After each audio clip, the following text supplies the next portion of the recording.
Hello, everyone. Welcome to America's Day at the Races on Fox Sports 2. Good to have you with us. Live look at South Ozone Park, New York, and Aqueduct Racetrack, New York City's racetrack, as we get set for the Pick 6 coming up. We're 10 minutes away from the start of the sequence. We have Tampa Bay Downs coverage as well. Race 3, just a minute to post at Tampa Bay. Greg Wolf alongside New York Racing Association handicapper Andy Serling. Good to see you. How you doing? It's great to see you. I'm doing well. It's nice to be back here at the Big A, back on here. A little Tampa action today as well. And talking about the racetrack, people have been following it. We've been dealing with a dead rail here over the past week or so. Seems like the track is probably a lot fairer today, a little open to discussion, but something we'll talk about as the day progresses. Quick preview. Part of this Pick 6 will be part of the late Pick 5 as well. Race 6, New York bred maiden special weight, mile distance. In this race coming up, or what do you think, a new face potentially, or do you want to go with experience? Well, I'm going to go out on a limb and say the Albany winner is not in here. I know, I want to start right now with a strong opinion. I know it's a controversial one. I mean, Mathia is the horse to beat, the morning line favorite. Did run well after stumbling at the start. Both Mathia and Roseburn's Dream stumbled independently. Mathia right at the start. Roseburn's Dream sort of a couple strides after the start, and I think we're going to show I'm Nobody's Fool, who did not break very well. I don't think there was any incident at the start, just kind of took himself out and did make quite a run last time, and he's one of the players as well. This race is wide open, Greg. Well, there's that compromise beginning, and then really started to pick up some pieces late at a huge price, and now we'll get an extra furlong as well. Yeah, I mean, he did make a bit of a run at the end. You know, you wonder sometimes with these horses, or she made a run. Thank you, Greg. You know, if she was sort of picking up pieces as the race was over. But I thought for a firster that didn't take any money, that didn't break early, she showed some improvement. And as much as I like to make fun of Jamie Begg, I'm a fan. I think Jamie's a terrific trainer. And, you know, he doesn't get a lot of opportunities, but he does well with the opportunities he gets, and people may forget how well he did as an assistant for Mark Casse years ago. He got a lot of the credit for Sir Winston's classic win in the Belmont Stakes. Yeah. I mean, I remember as much because when Mark started winning here, and he hadn't won here that much in the past, it really seemed to be when Jamie went to work for him. Pretty good ride from Rosario that day, too, though, on Sir Winston. Yeah, and a pretty unlucky draw and bias, perhaps, for Tacitus, who's not doing badly as a stallion. I'm kind of hoping he has a really good career as a stallion to silence all the haters. I always love Tacitus. Get signed up with NYRA Bets. Get that bonus at sign up at NYRABets.com. On a scale of 1 to 10, how excited are you for this third of Tampa coming up? Because I'm like an 8.5 solid. It's a great way to start our show. It really I think, is. No question. Big scratch with Will to Run coming out. No, that was huge. The favorite right now, by the way, 6.5 furlongs. It's 5,000 claiming tag, non-winners of a race since July 16th, the condition. Guapo, again, one start back off a long time away, but he's got some races albeit at Penn National. Didn't make him a lot the horse to beat. He's the horse to beat because he looks like the speed on paper. He's second off a long layoff. But he's dropping considerably, but he's second off a long layoff, did not do much running in his return, and now drops significantly. So I have some questions about him, but he looks like the horse to beat. I thought the other horse might be the 2, DeSantis. Off since April for a strong barn, Gerald Bennett, but yeah, dropping class. The 6 taking sort of a similar drop as well. Mr. Squeaky Wheels and equipment change. Yeah, he's obviously not impossible. I would be 4s and 2s. But. And then we got a 10-year-old on the outside, Auger, trying to win for the 17th time in his career. I love seeing the 10-year-olds. They're the old warriors, and they know how to protect themselves. I think it's ridiculous they can't run here. Jason Beam with the call. Here's the third from Tampa. Auger to the outside, going in. They're in the gate. Couple of them fractious there, posts 5 and 6, it looked like. Settles down. Looks like number 6 still acting up.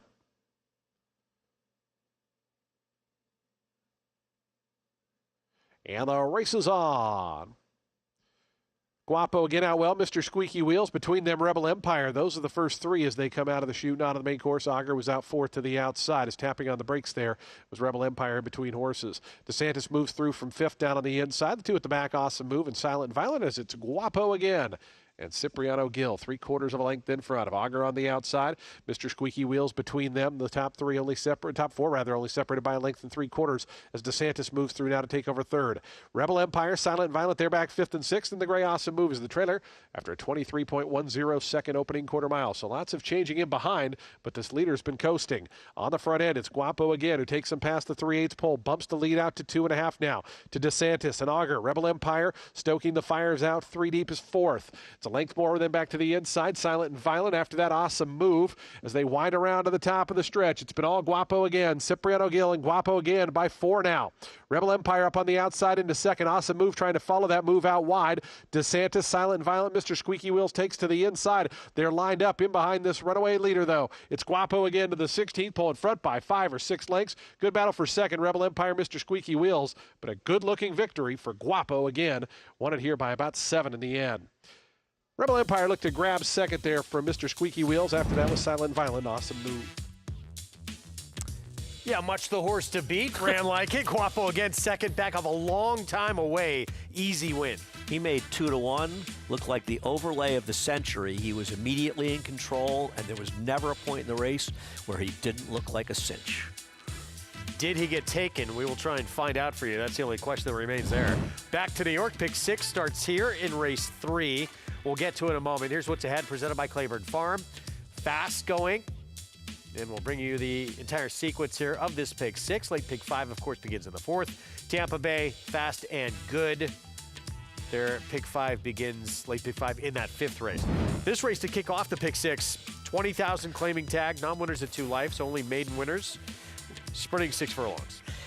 Yeah, there's not a lot of form to go on. I prefer the 4 Oralina, but I could be convinced on just about anybody. Here's our post-parade. We start with Tammy's Cruiser, Ilkay Cantramachi Barn. Picked her second. Can she rebound off a bad race last time off the claim for Linda, now claimed by Ilkay Cantramachi? Here is the 3-2 favorite, Truth or Consequence. I understand that this horse is good enough to win, and I can see the argument for her. I don't want to take a horse for trainer shipping in that has limited success coming to New York. In from Finger Lakes, 4-year-old debut, Sill's Pleasure. I just feel like even in this field, she's a cut below, thus the longest shot in the board. Aurora Lina, Jose Gomez rides. Thought she'd be stalking the number 2 in this race, and last time out, she was a bit against the track, and in this race, that's good enough for me. And 3-1 on this 5-year-old mare, Mo Attitude. Another shipping in here who has some races good enough to win. Did not love her last race, but in this field, she's a contender. That was the first, since April. She came back in late November. Not good. There's no getting around it. See if she can improve here. Second back off the bench. First 2 finishers of that race. They did come back and win again. So maybe a fairly difficult heat as we take a look at Tammy's Cruiser, who has the rail today. This was back at Keeneland 2 starts ago. Yeah, I think if you get this horse to run, she's the horse to beat. But it is very hard to get past her last race. And another one was off for a long time, off from April until December 10th. So maybe put a line through that race. Maybe she needed something just to get the rust off. Maybe. We'll see. You know, I just wished, you could also argue she chased wide, and it was a day you probably were better off inside. So I could see the argument for her. Cantramachi Barn looking to go back-to-back. They took race 2. Let's check in for the first time today with Maggie Wolfendale. And Greg, I suppose you could use Casilda maybe as a, bar, if you will, where to kind of rate these horses. As Casilda, she soundly beat Tammy's Cruiser, but she actually finished last in a race that featured Truth or Consequence, as well as Mo Attitude in here. Now, Tammy's Cruiser, I think your point is valid, Greg, about the layoff. I wasn't in the paddock, but kind of what I gauged from watching the replay, she looked a bit heavy. You could kind of see it in watching her come down the lane where she was tiring significantly. She does look tucked up. She looks defined and strong coming in here, but I do have a little bit of a tough time trusting her off that effort, as Andy pointed out, a little bit against the racetrack as well. Now, the 2 that come in from Parks include Truth or Consequence, who Definitely has some stamina issues. She doesn't look that way. You know, typically when I talk about horses that can't see out their speed, they're usually small, really short coupled. She's not. She's actually fairly athletic looking, makes a decent impression overall, but I have trouble trusting her off of her last two efforts where, especially last time where she blew an easy lead. Moving on to number 5, Mo Attitude, who did face Truth or Consequence 2 back. In her last start and featuring that race where Greg pointed out the top 2 finishers came out to win, including the winner who would go on to win a stakes 2 after that start in Boutwell time. She looks okay in her coat. She just, honestly, she made the least favorable impression on me, at least physically, though I don't mind her efforts that she does come in here off of. I agree with Andy. I feel like the most, if you can call them trustworthy of this group, it might be Aurora Lena, as she'll make her first start for Devin Gittins, a horse that in the past when I've seen her has trouble carrying her weight, has a little trouble moving behind. Those were not problems today. I'll take Aurora Lena. Greg? 5-2. Thank you, Maggie. See how this one fares. Been in the money in 5 of 9 starts. This is boring. Wow. With the exception of the 3, everyone between 8-5 and 7-2. It's a bit of a who can you trust purse, where the 3 is the only horse that at least seems like a bit of a surprise if she wins, but I'm not sure anyone's a surprise here. That's the Finger Lake Shipper making her 4-year-old debut. Chris Griffin, the call to start the pick 6. And they're off. Truth or Consequence, right out to the front, and here towards the outside, Aurora Lena is hard sent here from the outside draw, wants to catch up to this leader who got an easy lead. Truth or Consequence is the leader, is up by half length. Aurora Lena now moves in closer and towards the outside. It's Mo Attitude who's a shared third. At the rail, that's Tammy's Cruiser, and the Triller, Sill's Pleasure. 23 seconds flat for the opening quarter mile, and Truth or Consequence with a neck advantage. Chased all the time by Aurora Lena, clear second, 3 wide, it's Mo Attitude. Nowhere to go yet, Tammy's Cruiser. Jimmy Rodriguez now shoved along here from the 4th spot, and the Triller, Sill's Pleasure. They reach the top of the stretch, and Truth or Consequence has more. Truth or Consequence hugs the rail, is back up by a full length and a half. Down the center of the racetrack, it's Mo Attitude, and Aurora Lena has not given up the chase. Truth or Consequence still finding on the front end. Aurora Lena still right there in second. Out wider, it's Mo Attitude. Truth or Consequence. Frankie Pennington, they get the score. Aurora Lena second, then came Mo Attitude and Sill's Pleasure up for 4th in 1 minute 13.47 seconds. Truth or Consequence with the victory here. Second win, 17 career starts. Well, I think we can put the notion of a dead rail to rest after that performance for sure. She went right to the front, and she seemed to have an advantage early, and she never, ever gave it up. Didn't trust her shipping in. I was wrong. She got it done. And she winds up winning as the favorite. Yeah, 2-1. Daughter of Tom's D'Etat, who at one time was one of the top older horses in the country, one of Stephen Foster. Al Stall came to the Whitney and unfortunately stumbled out of the gate. I always feel bad that he stumbled that day coming out of the gate for Al and for the horse. You know, had a funny story. 2 years earlier, he had run a very impressive race, a winning an allowance race, and Al was pointing him towards the woodward, where he was going to run against Gunrunner, and he felt like the only horse that may be a little bit interesting, and considering what he did later in his career, maybe it would have been. He had a very serious injury and took a long time to come back, but when he was good, he was good. He was fun to watch. He was a great story for a while. 2-4, 5-3. Frankie Pennington for Harold Weiner. And the favorite kicks off the pick 6 here in race 3. We'll have these prices for you when we come back. We will talk Derby Trail when we return, and the incredibly likely 2-year-old champion. What's up with Ted Nafi? Where will we see him next? We'll hear from trainer Todd Pletcher when we come back on the Breeders' Cup Juvenile Winner.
What races are in the Triple Crown? That's not a hard question, but the races in the Triple Crown are the Kentucky Derby, the Preakness, and the Belmont, and they have historically been held in the first Saturday in May, the third Saturday in May, and 3 weeks later in New York, which is typically around the first or second Saturday in June.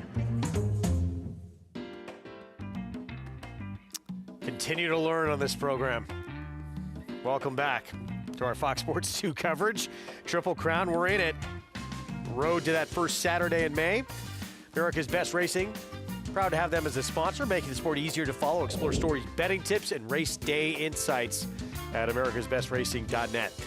Truth or consequence? I'll take the former.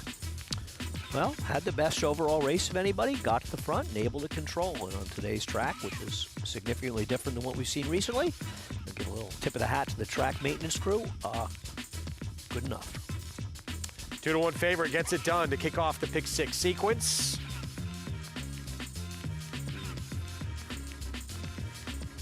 And big reversal of form. It struggled really last couple of starts at Parks. Yep. A little easier company today, but still. 2-4-5 here in the third. $6.02 back on your favorite for Alaricorns owners here. Hope I got that right. With Aurora Attitude second and third. Late pick 5 is next. 1 turn mile. And a $50,000 condition claiming race for 4-year-olds and up who have never won 3 or have not won a race since January 16th. The condition. Cool Andy, Linda Rice off the claim, has opened as the even money favorite. No, the favorite's going to be House United on the outside, and House United should be favored. Not exactly sure why Cool Andy's favored like that now. I guess it's because somebody made a bet on him. They'll be any better than even money. Somebody being... Not me. Not my partner. Uncool Andy? Not so cool Andy? Let's talk Derby. Road to the first Saturday in May, and obviously we got to start with the runner atop that list, the horse who's about to be crowned 2-year-old champion, Ted Noffey, who made it a perfect campaign with that win of the Breeders' Cup Juvenile. Yeah, if he isn't the unanimous winner of the Eclipse Award, then whoever didn't put him first should never be allowed to vote again. I mean, he was obviously the standout of, there's no award that's more deserved than that, this particular one. And he was terrific in his races, you know, running at a very high level. What I find interesting is it's almost like he was a finished product. He didn't improve from his hopeful win to his Breeders' Futurity, the Breeders' Cup. And I think there's a lot of credit to Todd and the horse, and Todd's crew, that they're able to get that kind of consistency out of him at a very, very high level. You know, you saw that hopeful race and said, wow, you know, I mean, that was a wow performance. Yeah. You know, can he repeat that going forward? And he really did. Having said that, you sometimes worry when you don't see that progression. I think a lot of eyes will be on what we see from this year, how he goes going forward, and I'm very glad to see he worked this morning, because he's getting to the point where if he didn't work in this coming week, he wasn't going to be able to make the Derby. So it's good to see him back. And, you know, just because we didn't look perfect 4-for-4 campaign, 3 Grade 1 wins in a row, and already kind of started at such a high point, particularly with that hopeful win in Graded Stakes Company. Not to say we can't see a big jump forward as a 3-year-old. Of course not. I mean, and you'd like to think you're going to see that, and perhaps you will. The problem with him is that he was precocious, you know. Maybe he just was way ahead of the other horses back then. It also was a very weak Breeders' Cup Juvenile. Not to suggest he didn't run well in there, because he did. But I think a lot of the better 2-year-olds now, 3-year-olds, they started debuting later, and it's gotten to that point. So, you know, whether or not he's going to still be the king of the hill against a whole new group of horses remains to be seen. I would never bet him at a shortish price going forward the Derby. I wouldn't bet anybody at a shortish price going to the Derby at this point. But he's the clear-cut 2-year-old champion, regardless of what you feel about him going forward. And great news just to hear, too, that he's back on the work tab, and we're going to see him soon. Yeah, I mean, he's a star in the game. He is the star of that division, and we want the stars to be running. You don't want to hear a story that he's held up and we don't know when he's going to run again. You want him pointing to the Derby. He's the story. Indeed. Prep tomorrow at Fairgrounds in the Grade 3 Lecomte. And we have a full field that is set to line up. Pay no attention to that morning line. If you like Golden Tempo, you ain't getting 8-1. I hate to break that news to you. This was an extremely impressive debut winner, and I think a lot of people will be looking to bet against the horses that are coming out of the gun runner. Not that it wasn't a decent enough effort. It was okay, but there are some impressive horses outside of that field. Let's take a look at the horse on the outside. Steve Asmussen with Chip Honcho, who comes in off back-to-back wins. His first try against winners was this race, the gun runner at Fairgrounds with a victory. Well, he's going to have to deal with some new faces, some other speeds, a far outside post. He ran fine in there, and I think you have to sort of like his consistency, but he's another horse that's not taking a step forward from a speed figure standpoint in his races. And I just feel like this is a race that could be a bit of a coming out party for a number of horses. Cherie DeVoe is very well represented with the maiden winner Mesquite, who won at Churchill going long. This very impressive Golden Tempo, who won going short despite getting completely left and has a pedigree that says that he's supposed to really want to stretch out.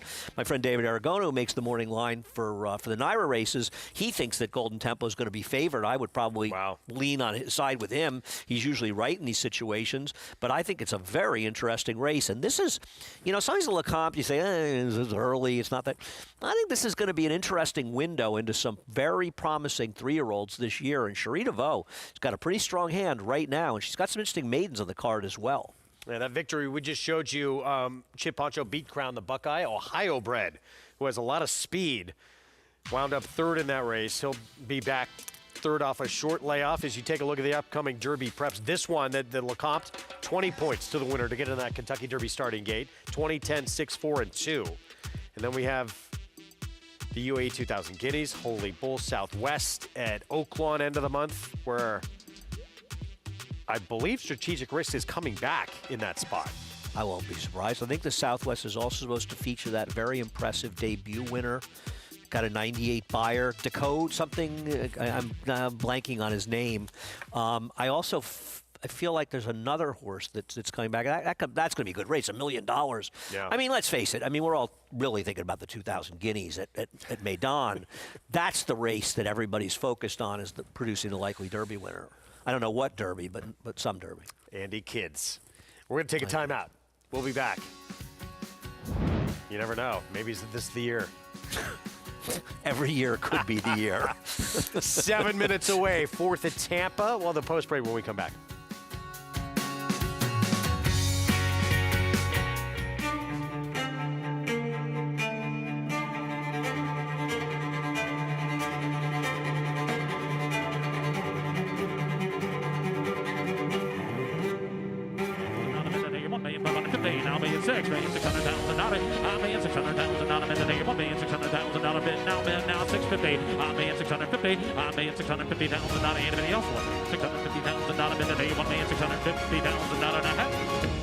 $1,600,000. Thank you.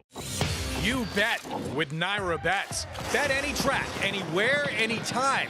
Download the NYRA Bets app to play today and get a $200 deposit bonus. Watch live horse racing. Get expert picks. Boost your bankroll with weekly promotions and hone your handicapping skills with exclusive tips and tutorials. Download the NYRA Bets app now. Sign up now to claim your $200 deposit match bonus. You bet with NYRA Bets. Say hi to our new stallion, Highland Falls. From his winning debut to that spectacular Jockey Club Gold Cup. It is Highland Falls. He wins another one, this time the Jockey Club Gold Cup. Even his buyer was high. The race his sire made his own by a widening 4 lengths. A host of Grade 1 winners far behind. High and goodbye. Running a 107 when second in an All-Star Whitney. The rise and rise of Highland Falls. High class, on the track and on the page. This is his dam, winning the Acorn and then the Distaff. Aim high. Breed to a well-bred son of Curlin. Highland Falls, new to Darley. This holiday season, give the gift of racing with NYRA Bets gift cards. Share your passion with friends and family or instantly fund your own account. Choose the amount and redeem online. Find gift cards under the promotions tab at NYRABets.com.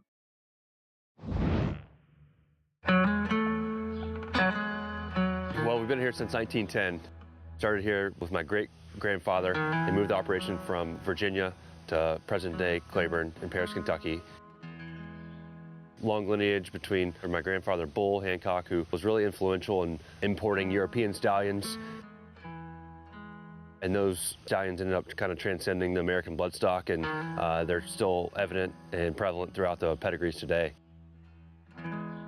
My father, he had Mr. Prospector. He brought him up from Florida. He's had Danzig. Obviously, Secretariat was his first stallion that he ever syndicated, so he caught lightning in the bottle right off the bat, and I'm trying to do the same thing now.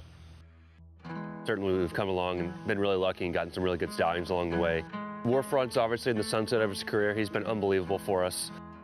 We're looking for someone to fill his shoes, and we're excited about Mindframe. We think he can be that next big horse for us. Annapolis has had his first foals on the ground, and they're looking unbelievable. Certainly Prince of Monaco, he has his first that are in utero, and we're looking forward to those foals in the spring. We've had a lot of wonderful clients over the years that have really supported us and backed us, and that's been one of the main reasons why we've had the success we've had. We couldn't do it without them. It's hard to be in business for 115 years if you're not doing things the right way. Our motto is do the usual and usually well, and we've always felt like if you take care of the horse is going to take care of you, and we've certainly been lucky in that regard. Incredible history that you can't talk about history of the sport without mentioning Claiborne Farm. Proud to have them as a sponsor. 100 years of doing the usual, unusually well, as you just heard straight out of Walker's mouth. I'm looking forward to seeing how Mindframe does as a stallion. Yeah, I am too. I like him. He was a versatile horse. He could win shorter. He could run well going longer. I mean, he really ran efficiently from 7 furlongs to 1.25 miles. I always liked Mindframe. I thought he was a neat horse. The Tampa, we're just 2 minutes from a start here in race 4. 1 mile and 40 yards. $8,000 claiming tag. It's non-winners at 2 life. Here's Son of a Slew. Yeah, Son of a Slew's making a precipitous drop. Second time off a kind of short layoff. He could improve dropping. Flat cap, 16-1, not really taking any support. Just can't really find anything to like, especially recently. Still on the 1. They like the 1. There's a lot of things they're really excited by the 1. The purple silks, maybe. Here's Flat Cap. Speaking of Claiborne, son of Flatter. There you go. Flatter passed away. Flatter was a heck of a sire. Yes, he was. Otto Napodi is at 4-1. Looks like the controlling speed. A solid price. I think he's very dangerous. Gap to gap, good effort last time out to finally break through. Yeah, well, it's a 1 for 13. Did he like winning? Can he win again? Not for me, but possible. Breathe deeply, was just second at this condition. Thought ran well enough last time. Could certainly win. Yeah, getting back to dirt for the first time in a while. J Squared, 7-1.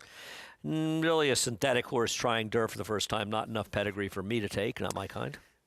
Deserving favorite here at 5-2, 12 treasures? No, a horrendous favorite, actually. Has only 1 dirt race, showed speed, didn't run well. I know he's taking a significant drop, but there's some questions whether or not it's a dirt horse. Right.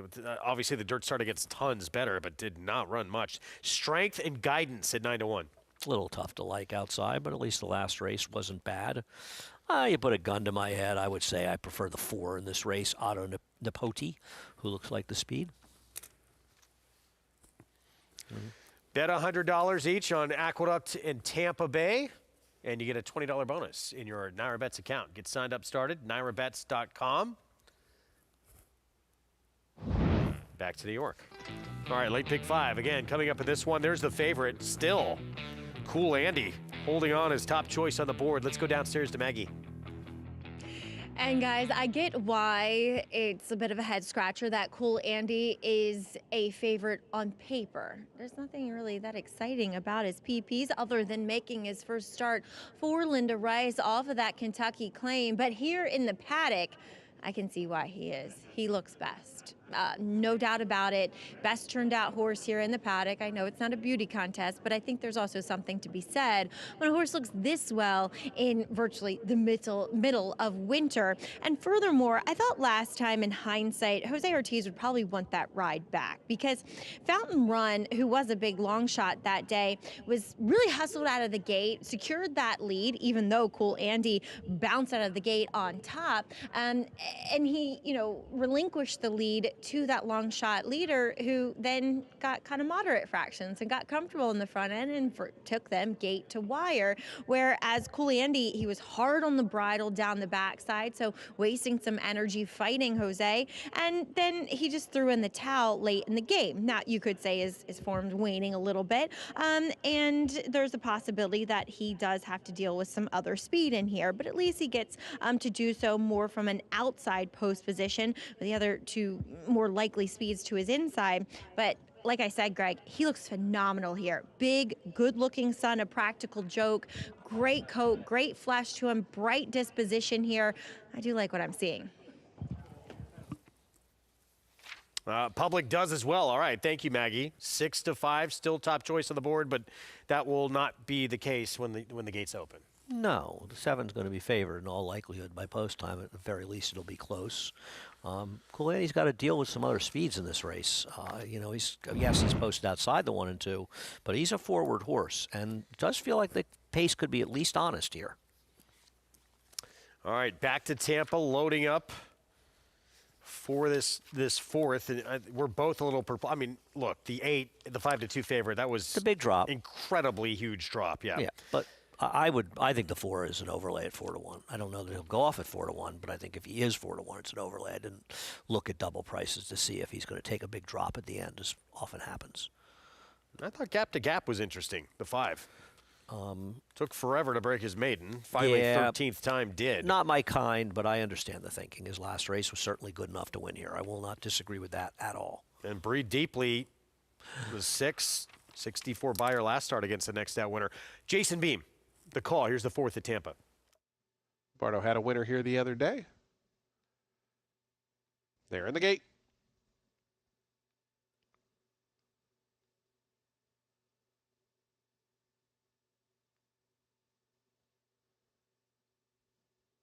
And the race is on. Otto Napoti in the center was away well. Breath Deeply also for the place. They're not in any big hurry up front here. Son of a Slew down to the inside is also up near the leaders. As they go into that first turn, they fan across the track 5 deep. And way on the outside there is 12 Treasures taking the worst of it. J Squared also up in that front vanguard as well. So there are 4 across the track now. J Squared goes on with it. Down at the inside, Son of a Slew between horses Otto Napoti, and 4 deep here for 12 Treasures. Length and a half more back to Strength and Guidance, who races a joint 5th with Breath Deeply. To their inside is a Flat Cap. And it's 2 more back to Gap, who's 8th and last as they start that backstretch journey. 24.49, so the pace is contested, but relatively slow out there. As 12 Treasures on the far outside going to poke a nose in front of J Squared between horses. Otto Napoti's after that. Son of a Slew now back 4th. Breath Deeply, Strength and Guidance. They're together 5th and 6th, and they're 2.5 clear of Gap and Flat Cap. Those two now share the back. 6 lengths tip to tail. 48.44 was that opening half-mile time. And now 12 Treasures tries to get away and does so. 12 Treasures quickly opening up almost 4. To Strength and Guidance, Otto Napoti. They're back 2nd, 3rd. Breath Deeply's between them 4th. Then comes Son of a Slew. Gap trying to run on from the back. But up on the front end, 12 Treasures and Sammy Camacho. 4.5 in front of Breath Deeply, who's now a clear 2nd. Outside of that one comes Strength and Guidance. Son of a Slew continues to try to wind it up with Gap, who's trying to run on. But as they come into the lane, it's all 12 Treasures. 12 Treasures to the 8th pole. The lead's still 4.5. Breath Deeply still in that clear 2nd spot. Son of a Slew down the outside along with Strength and Guidance trying to get up into 2nd. But with the final 16th to go, it's all 12 Treasures. Late run from Son of a Slew, battling with Strength and Guidance for 2nd and 3rd, but geared down. 12 Treasures won it by about 7 or 8 in the end. Son of a Slew was 2nd, Strength and Guidance 3rd, Breath Deeply 4th, Flat Cap 5th. Slowed to a canter across the wire. 12 Treasures, incredibly easy here for the win. Well, I guess now we know why he was favored like that. He was, well, when the rider of the 4 for some reason wanted to strangle another speed horse, not that he was going to win anyway, it allowed the pace to be moderate and made his job easier, but I don't think there's any situation where this guy wasn't winning. Wow. Yeah, that was a joke. It's Breathe Deeply, by the way. Indeed. Back to New York. Late pick 5. Another look at Cool Andy. Been incredibly popular in the claim box, from Pete Urton to Joe Sharp to Tom Amos, and now with Linda Rice first off the claim. And there's Linda speaking with Kendrick Carmouche, who will hop aboard. He draws well as the outside horse in the speeds, but, you know, you've got speed from Dream Builder. certainly have speed from aggregation inside of him. So I have a tough time not seeing this as a contentious pace. It's not to say he can't win the race, and he's not going to be favored. He's already not favored in here. The highest United is going to be favored. This is a race, the one race today that was dramatically affected by scratches with 2 major players coming out.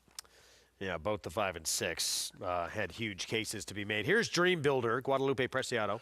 Yeah, who is Dream Builder, and can he ever find his one good race? But I'm dubious of that. Jamie Ness claims off of Chad Brown. So first off the claim with aggregation. He's such a phony, this horse. I mean, how many races has he lost at short prices for Chad when he's been able to control? And it doesn't look like he's controlling here. Good luck to him. Does not seem to last on the front end. Here's Cool Andy, 9-5. Yeah, I mean, I didn't really love his chances in here. I didn't like his last race, but he's certainly a contender, I guess. First time for Linda. Christopher Elliott on Cocktails and Kringle for a barn that was, again, last year a big story. Yeah, and he came back and he had a winner. He was off for a few months doing some personal stuff, and I picked Cocktails and Kringle to improve as a private purchase for the new trainer. And House United, Sahin Savachi, Ilkay Cantermachi, 3-2 favorite. Yeah, too aggressively ridden last time out in the pace that ultimately fell apart. I think he's the horse to beat. The problem is he's got a lot of hang in him. He's not a winning type, but I think on his form, he's the horse to beat. We got teased by this one right here.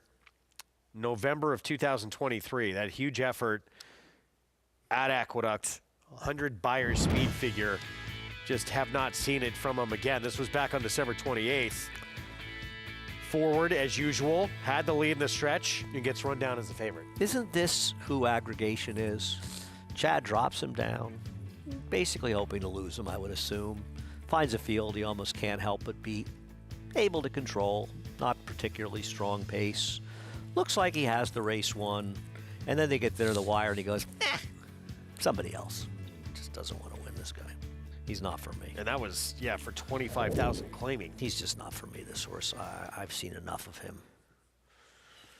4-1 right now, so we'll see if Ness can work any magic here. First off the claim with, a horse who has given up a lot of leads in his career. As we look at Cocktails and Kringle, Steven Shower barn. Moving from Cantermachi to Shower. He was 32% last year from limited starters. Yeah, we saw him, and we saw him move some horses up, too, that he had claimed. So I think that's interesting. And this is a private purchase from his last race for Steven Shower. He didn't, I think some personal reasons, he wasn't training for a few months, but he's come back. He's had some winners, and I just thought he was an interesting horse going to this barn. He's going to have to improve, though, in all likelihood to win it, and I'm hoping he does for these connections. All right, now 5-1 on Cocktails and Kringle. Let's go down to Maggie. Yeah, we'll start with him. And, well, he's not one that particularly caught my eye in the paddock. As you guys mentioned, that trainer change did. As two, I don't think he comes out of a terrible race for the 30 as he'll step up here to the 50. As we saw, the second place finisher run fine yesterday, Mo for the King, and finishing second with a 76 Beyer. Senegal finished 6th in that December 12th effort and came back to win with a bit of a drop in class. But, Cocktails and Kringle, he is a horse that does tend to carry an abundance of extra weight. But for today, he actually was a little bit more tucked up and defined than what I've seen from him in past efforts. So, like I said, I'm not going to land on him, but I do heed the fact that things could set up for him and Steven Shower with a gaudy win percentage going back to last year of 32%. Moving on to number 1, Dream Builder. He does take a bit of a drop in class here, and last time he was sent hard by Julio Hernandez, who's back aboard here again, and he set a pace that eventually just fell apart with the top 3 finishers coming from well off of it. Now, obviously, he has to deal with aggregation to his outside, so on the looks of things on the surface, it doesn't feel as though he's going to get the right kind of setup. He does make a really nice impression, though. Next to Cool Andy, who I landed on, and I continue to really like what I'm seeing from him. First off the claim for Linda, Dream Builder was the next best looking candidate. He's really touting himself. He's very aggressive in his demeanor, so look for that early speed again. But with this bit of a drop in class, I thought he fit nicely with this crew, Greg. I think that the problem with Dream Builder is that he was on a racetrack last time that was very, very kind of speed all day long. And I know the race kind of collapsed, but the other speed was fourth in there and seemed to run his race. So I don't know. That was some bad effort by him, but maybe he'll run better here. Here we go. Late pick 5, pool up and over $130,000. Chris Griffin to get us started. Cocktails and Kringle. House United.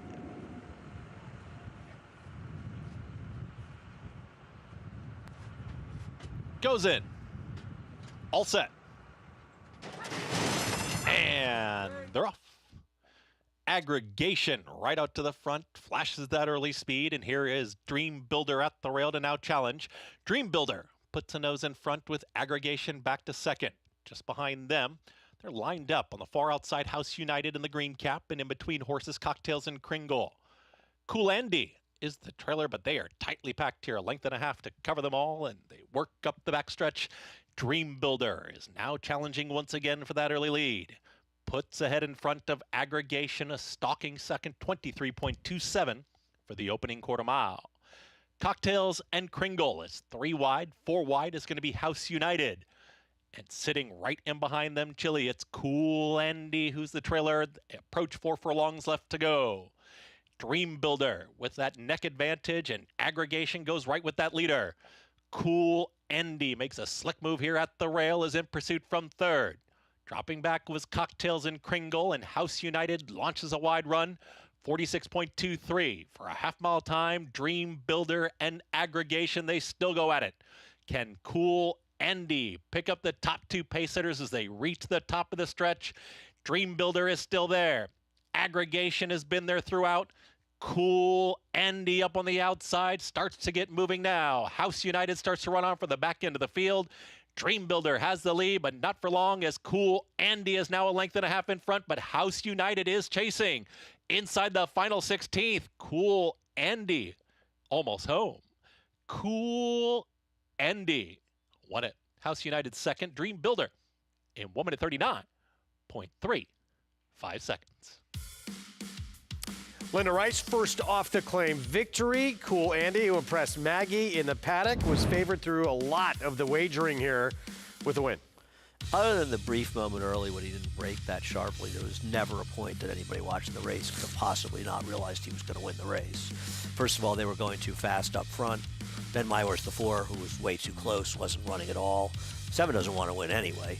And he was in a perfect spot. I mean, he just, obviously, and the 1 and 2 weren't going to hold on. And House United got second, but he doesn't want to win. He ran for second because nobody else could run behind this horse at all.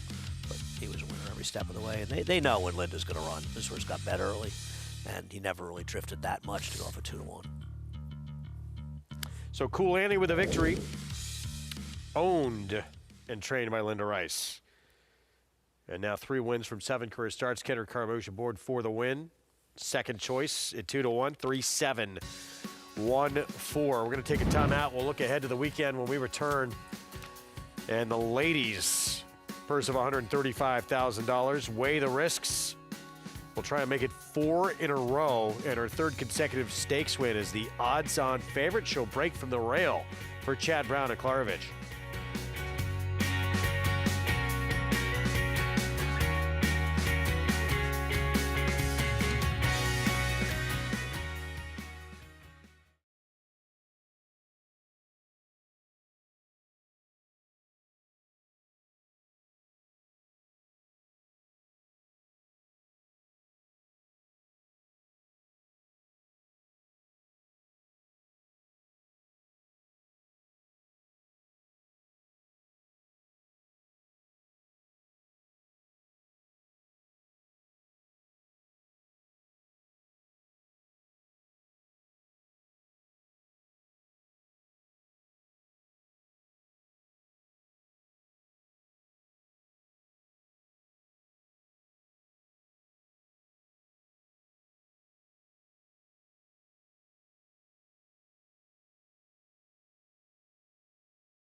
behind the gates of Hillendale Farm at Alapa, you can find a cabin-like 5,000 square foot home called the Treehouse.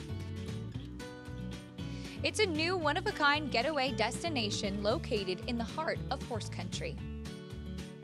The home offers hewn beams, flooring made from lumber harvested from Maker's Mark's original rickhouse. A room with vintage horse saddles, the collection includes one that belonged to the king of rock and roll himself, Elvis Presley. You can enjoy a drink or a meal on the back screened porch or one of 4 decks that overlook the tranquil Stoner Creek. Upon request, reservations can be purchased to experience an inside look of a working thoroughbred farm with a tour of Hillendale. The Treehouse now offers a unique place to stay on the grounds that house the famed Kentucky Stallion Station and Thoroughbred Nursery of Hillendale at Alapa. Just gorgeous grounds. Hillendale at Alapa. Proud to have them as a sponsor here on America's Day at the Races. As we get set for race 5 in the late pick 4, let's wrap up the 4th first to kick the late pick 5 off. It was Cool Andy. Belinda Rice claiming off of our Saratoga buddy, Tom Amos. Yep, and a winner every step of the way for Linda getting it done.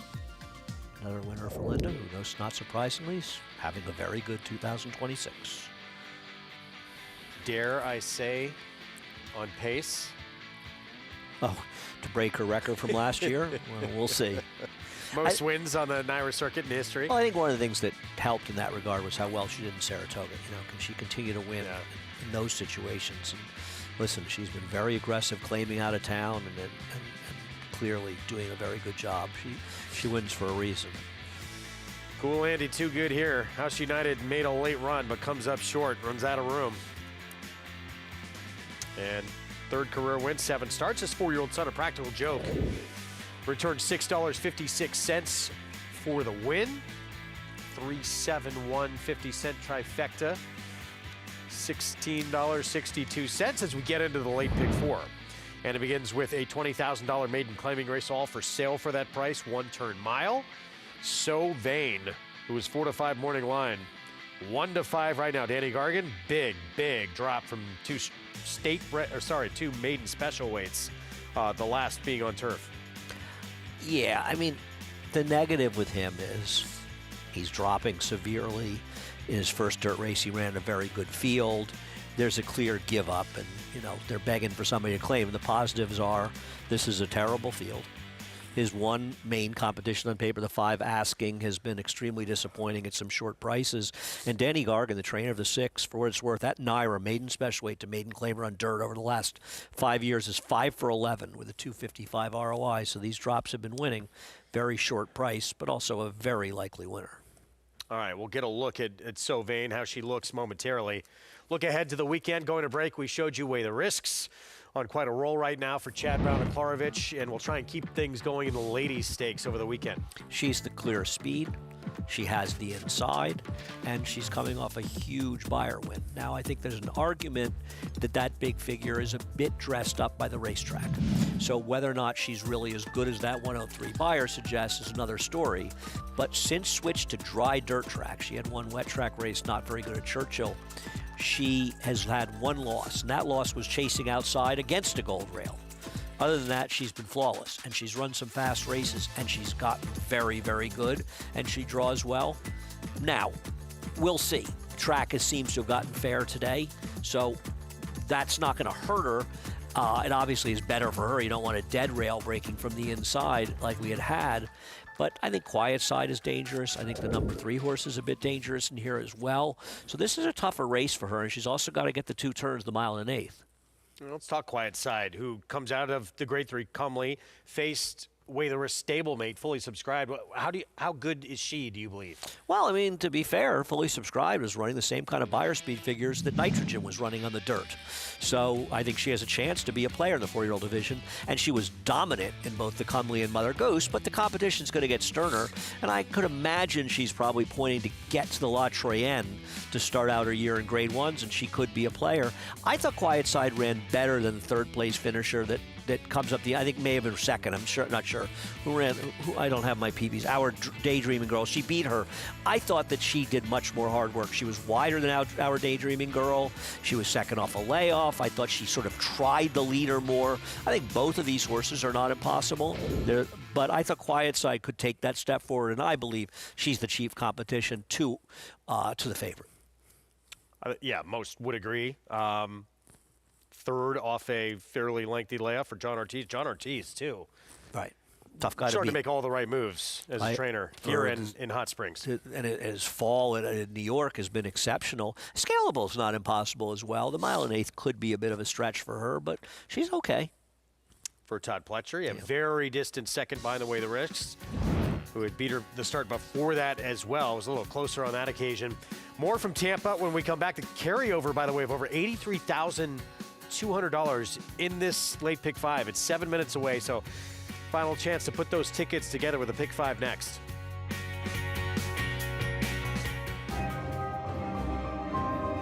And a Dare Manor will take the Clementel Hirsch. Archangelo, the Belmont winner in charge. The Grade 1 Whitney to Arthur's Ride. Olympiad gets the gold. Tap it twice! Tap it twice! It is Timberlake who's going to win. She's so speedy in that sprint. Sierra Leone in the Breeders' Cup Classic. You bet with NYRA Bets. Bet any track, anywhere, anytime. Download the NYRA Bets app to play today and get a $200 deposit bonus. Watch live horse racing. Get expert picks. Boost your bankroll with weekly promotions and hone your handicapping skills with exclusive tips and tutorials. Download the NYRA Bets app now. Sign up now to claim your $200 deposit match bonus. You bet with NYRA Bets.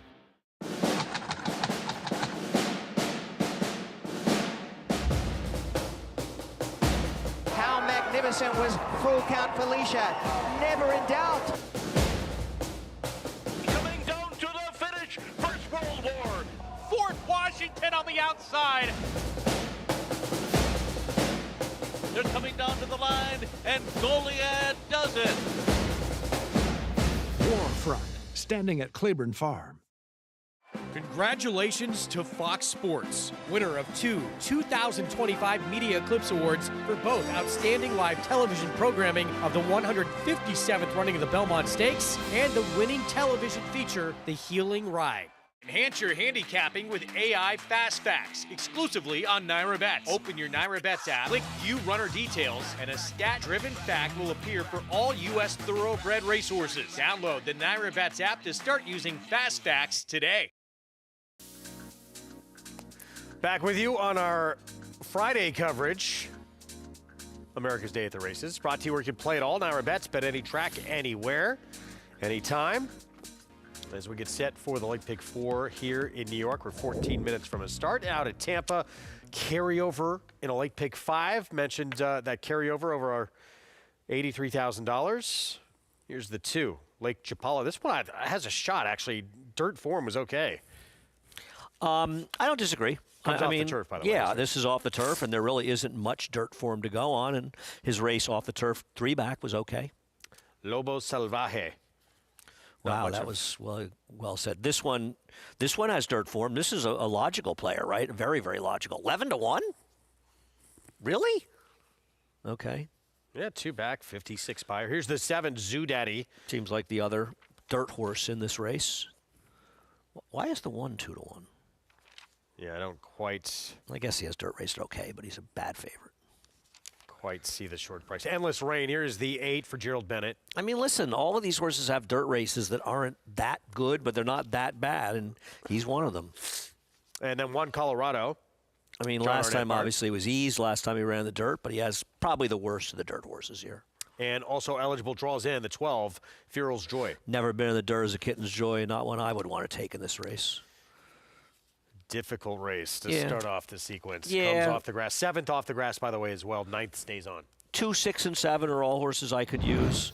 I think the 2 and 6 are ridiculous overlays right now, but there really is no form to go on whatsoever, to be honest. Back to New York, 2-5 favorite. Sylvain, that massive drop in class for the 3-year-old debut. Let's go to Maggie.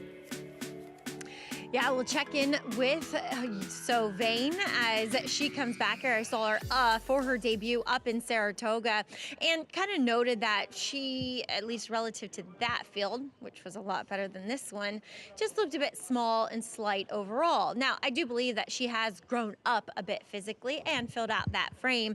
Furthermore, that day she was a bit nervous. She was badly behaved with the pony. She was kept away from the rest of the field. While she did come in quite aggressive and fairly high-strung, since they've gotten the tack on her, she has settled a bit, which I like to see. Obviously, this environment entirely different from Saratoga.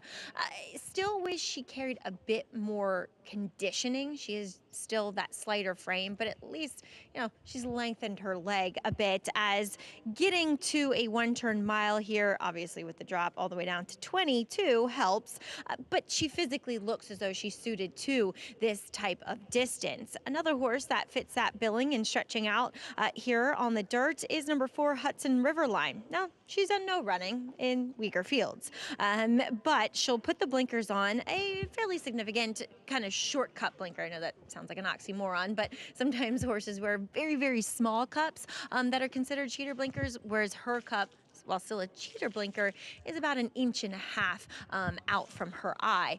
She just is taller, she's longer, and for me, that just equals getting more distance should help her. Obviously, there's still that quality question overall, but at least she fits the bill here in the paddock. And Greg, you can't deny the fact that Wayne Potts' horses have been running very well as of late. Yeah, it started to come alive a little bit after struggling for quite a while. In New York. Yep. I mean, listen, I don't have a problem if somebody says I can't bet horses like the 6. I get it, but I think this horse is going to win. Well, and you mentioned the great stats with that kind of move. You're supposed to have great stats, really, with that kind of move, aren't you? No question about it. But Danny does win when he drops down. Some trainers, I always think. Remember years ago, Danny got mad at me because I pointed out a stat that he had poor numbers when he's going claiming race the first time. And I explained to him that that's actually complimentary. It says when you're dropping them for a reason. When you're dropping horses, do you want to have great numbers dropping horses? That suggests to me that you're dropping horses that maybe you shouldn't be dropping as severely as you are, right? I would say you're sort of successful when you're not doing well, taking significant drops. I think in this particular case, they're just being realistic. But, they're dropping in for 20, and this horse comes out of this horse was 3-1. Carmel Coast, Lovely Christina came back to win. It was a pretty strong field that you look at. Right, improved 9 buyer points winning. Carmel Coast was very impressive. She didn't run well in the Frisette, but she was extremely impressive for Whit Beckman in there. So, there is some concern. This horse was bet that day like they liked her, and she didn't run. They tried the turf, and that was obviously a mistake, and now she's being given away here. So those are all intangible reasons you want to play against her. So I get it, and if you do, go ahead. Anyone can win, though Asking will probably win if she doesn't, but I'm not trying to beat her, for better or worse. Look at the 2 here, Icy Legs, Jose Jimenez barn, Lasix for the first time. Yeah, Jose has 2 horses in here, Icy Legs and Golden Miracle, both of whom I suppose, have a chance to get a piece in here. But listen, Asking has been massively disappointing. It was off the board at even money last time. This is still an easier spot than that. And the effort she put in last time, X the 6, is probably good enough to win here. Back to Tampa, this Pick 5 carryover. Again, races 5 and 7 off the grass. Race 9 stays on the turf. And just the fact this one comes off and there's not a ton of dirt for makes this first leg pretty difficult. Yeah, I guess the 8's probably the horse to beat. But, I mean, honestly, do you want to give me a big dissertation on the form of any horses in this race? I can't. I mean, I don't. I think this race is somewhat unhandicappable. And from the perspective of Pick 5, I think people are just trying to get through the race. I think that the 6 is a bit of an overlay here. At 12-1, but by no means do I think that horse is the horse to beat. I just think 5.5 furlong sprint. 10, 6, 7, and 12 are going to take the majority of the money. I guess, But none of them have done any running whatsoever in their races, but doesn't mean they can't win here. I think a 10 as well, by the way, who's not going to be the number on the morning line. Any of them, right? I mean, listen, I don't know what to do with the 11, but there is some pedigree, believe it or not.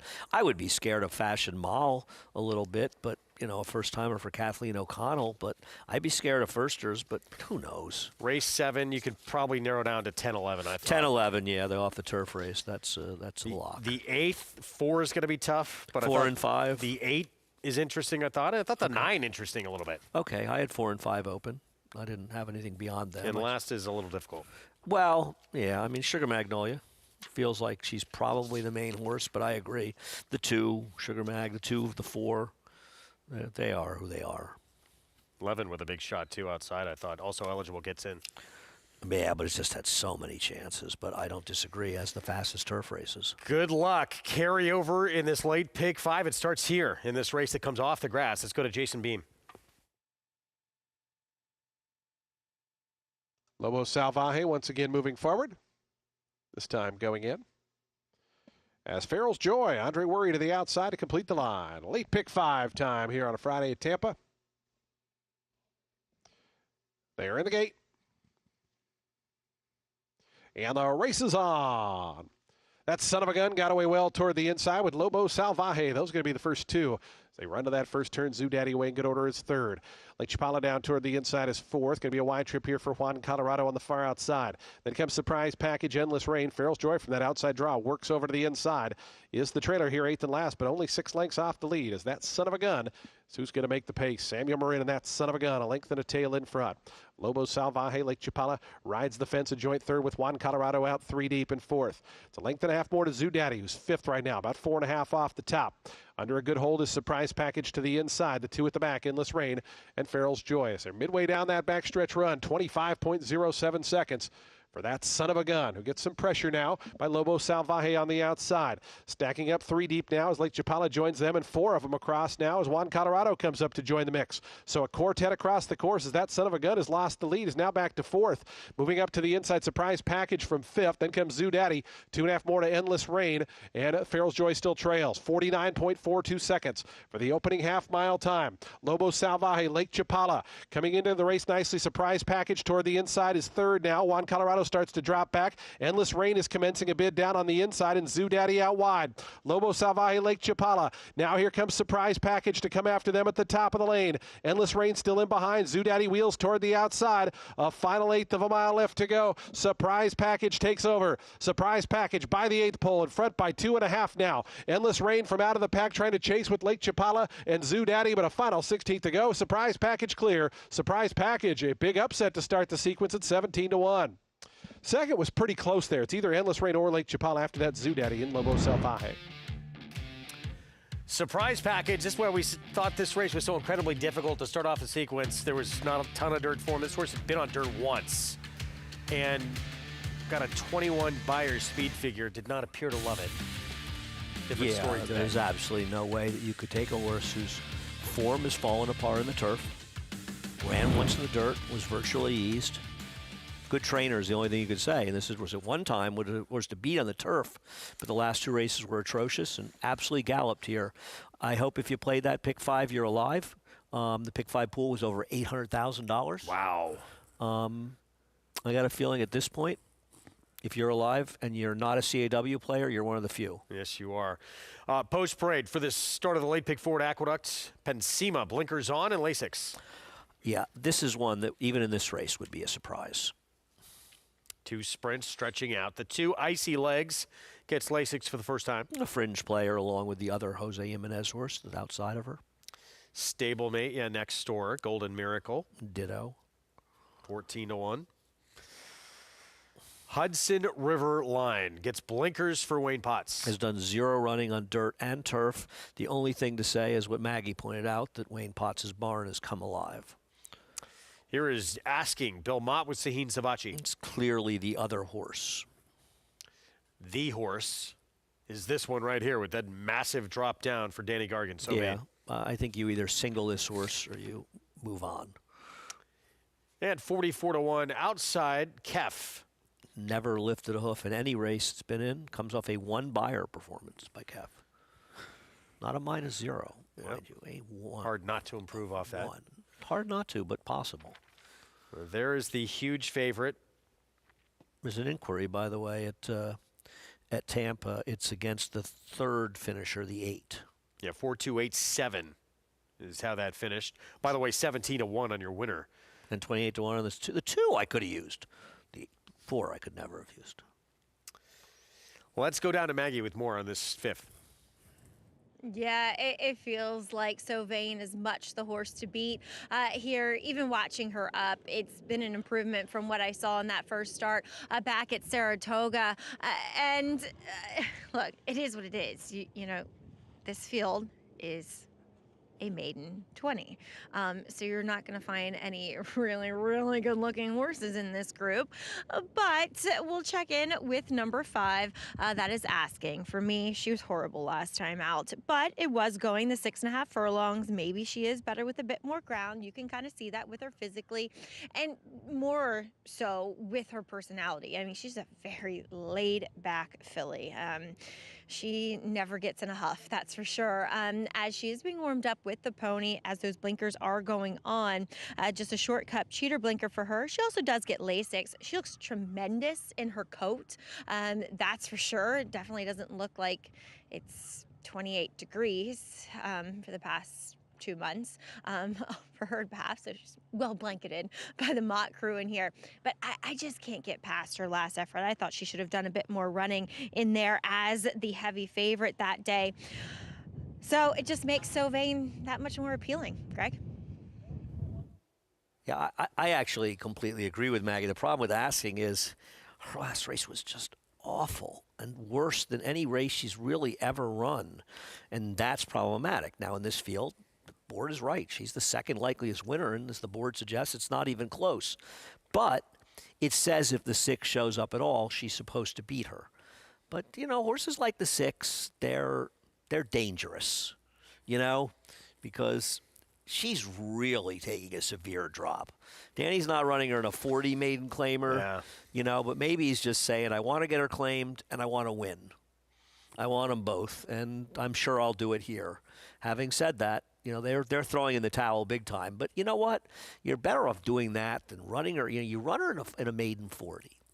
She doesn't get claimed, and she doesn't run particularly well. Then you may not get claimed for 20. And then again, suggestion of that is you really want to get her claimed. I'm not sure that this box is going to be overstuffed today with claims. Are you? Yeah, I'm curious. That's a good question. You know, maiden claimers don't get claimed that often. Now, this kind of horse could get claimed, but people don't run in because you have to look at this with a bit of a jaundiced eye, right? Oh, yeah. What is she doing in here this cheaply? And, you know, and the other thing is, where do you go with her even if she wins here?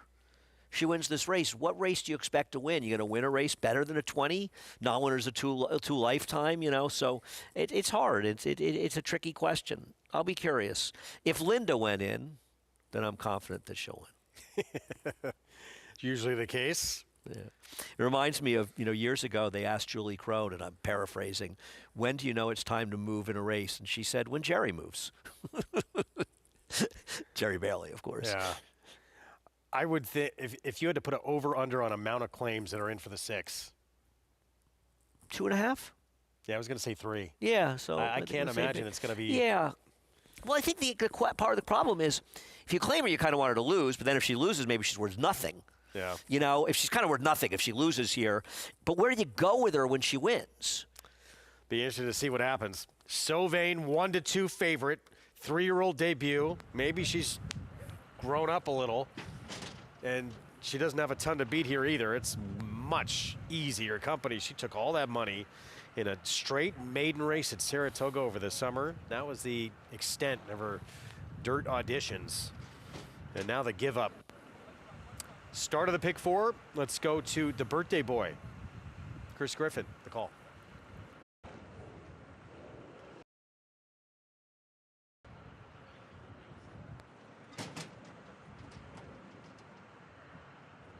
Asking. 2 out. There's Sylvain. Kiff. Last to load.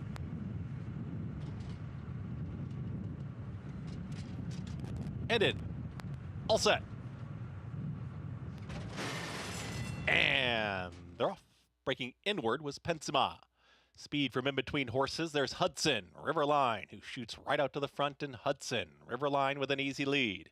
Right to the outside, it's Asking, who's now a stalking second. Trying to tap on the brakes immediately was Jimmy Rodriguez. Hudson, Riverline, and tries to slow down the tempo as they come out of the chute.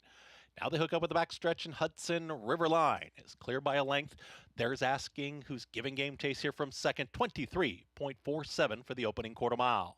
Progressing immediately is So Vain. Center of the racetrack, didn't want to be too far back, has taken third. Also towards the inside, shoved along, that's Golden Miracle. In between horses, trying to run on there comes Kef. At the rail, it's Pensima, second to last, and far back, Icy Legs. The complexion changes as Hudson, Riverline has been passed.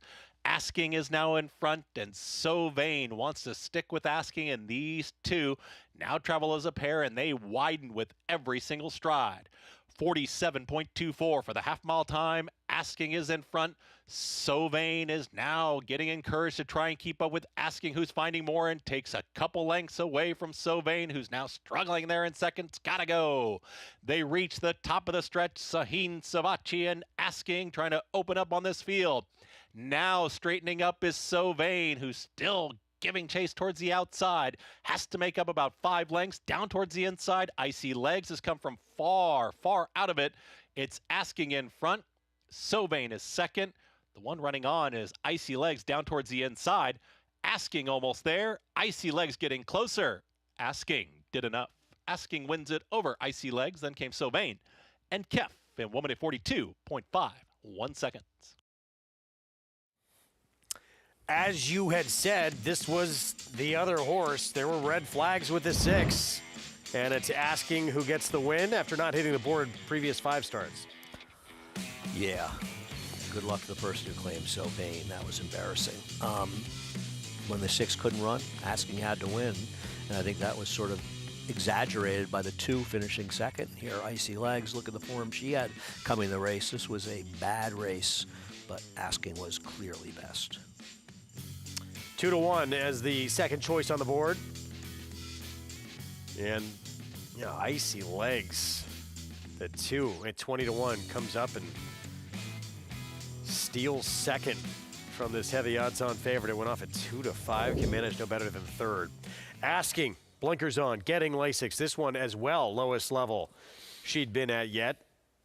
Dropping She won from because the 35 6 to just 20. can't run at all. The 6 was absolutely brutal. We're taking a timeout. We'll talk Oaks Road when we come back. Your Breeders' Cup Juvenile Fillies winner, Super Corridora for trainer John Sadler. What's next for her? Stay with us. We'll be back on America's Day at the Races.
John Gaines started this back in the 70s, had such stallions as Riverman, Sharpen Up, Bold Bitter, Leafard, Blushing Groom.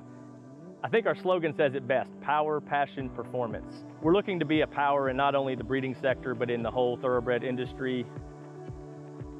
You know, I think passion describes our team to the best. Mr. Beck and his family have owned this farm for almost 40 years. Brian Graves has been a part of this team for almost 20 years, myself here for 3 years, as we look to continue to grow. And I think performance describes our stallion roster perfectly, both at the racetrack and in the sales ring. And obviously, Tappet was a huge feather in the cap of the farm. He's done well for the last 20 years at stud. We have McKenzie with 5 Grade 1 stakes horses in his first crop. We have Drain the Clock and Olympiad with stellar sales results with our first crop yearlings. We were very excited this year. We brought 4 new stallions in. We had Grade 1 winner Tappet Tri, son of Tappet, another son of Tappet, Mandy Pope, homebred Charge It, Muth, son of Good Magic, only stallion retired this year in Kentucky that was a Grade 1 winner at 2 and 3, and followed it up with Preakness winner and Pennsylvania Derby winner Seize the Gray. We were very excited to have a son of Arrogate. We were a big believer in that stallion. We bred to him several times.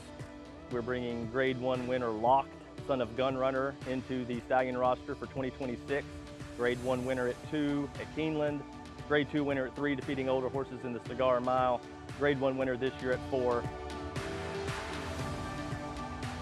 You know, Brian Graves, Anthony Beck, myself, and the rest of the team here, we look for these horses that are going to hopefully be breed shapers and trying to continue to grow the stallion roster here at Gainesway. Back with you on our Friday coverage, brought to you in part by Gainesway. Power, passion, performance. Race 5 in the books. And an upset, slight upset here, asking with the win at 2-1, Bill Mott, Claiborne Farm, Adele Dilschneider Silks, Sahin Savachi aboard. First win for Sahin in quite a while, actually. I know he's 0 for this year so far, but found a race, she couldn't help but win, especially with the 6 just not showing up. Not able to find out how many claims, but Maggie did tell us there was at least 1 claim for the number 6, and I wish them good luck, because if you couldn't win this race, I don't know what race you're going to win going forward. Yeah, not positive signs if you did put in a claim for Sauvain. He backs up to 3rd with this long shot icy legs coming up the rail. So it's asking. 3-year-old filly by Lookin' and Lucky was bred by Claiborne Farm and Adele Dilschneider to kick off the Pick 4. Yeah, well, listen, you had this horse. You know, a lot of people singled the Sauvain in Pick 4s and Pick 5s, so this is an advantage to you. Race that we previewed when we first came on the air here, race 6. 1-turn mile, New York bred, made special weight. Nobody's fool. Ricardo Santana Jr. for Jamie Begg. Start number 2, opens as the 8-5 favorite. Wow, I'm a little surprised to see that. I'll have to look at the Will Pays in here to see if that horse is expected to be the favorite, and obviously a horse who can win. I kind of assumed that the 5 would be favored in this race, and looking at doubles, it's between the 4 and 5. It's close. Pratt on the debuter for Linda Rice. That's Blue Note, the first-time starter. From the Sting. What's that? That's one of the horses from the Sting, Blue Note. Oh, okay. I think that's the one of the horse they use to sort of get Robert Shaw into the con. He wins, and that shows him they get the right information. Need to rewatch. It's on Netflix. It's been a while. Great movie. The greatest movies ever. Oaks leaderboard for these 3-year-old fillies, newly turned 3-year-old fillies. Explora came back. Easy time of things for Bob Baffert. But prior to that, she was beat in the Breeders' Cup Juvenile Fillies by Super Corridora, number 2 on that list. And she had every chance to beat Super Corridora, who was able to control on the front end. And, you know, you think that the Colts are open, and they are. So are the fillies. I mean, there's absolutely nobody that stepped forward in that division. I'm not overly excited about what I saw from Explorer, but obviously she was okay. Super Corridora could be an improving horse. Maybe she moves forward. To be honest, the 2 most impressive horses I've seen in that list were Dazzling Dame's 91 Buyer in the Busanda and Zany's performance in the Demoiselle. I was very impressed by Zany. But Super Corridor, John Sadler has said likely, I believe February 1st, Las Virgenes, her comeback start, targeting a 2-race campaign before the Oaks. Okay, well, I wish them well. So, yeah, we'll see if she can't take a big step forward. 3-year-old fillies at Fairgrounds get their turn coming up over the weekend of the Silver Bullet Day. Compact field that will line up, led by Atropa Cherie DeVoe, coming off a narrow defeat in the Grade 2 Goldenrod. Cherie with quite a day tomorrow at Fairgrounds, not only in this race and the LeComte, but also some maidens earlier today. I mean, she did run a 79 buyer. She's also got a maiden winner that Flavian's riding, White Smoke.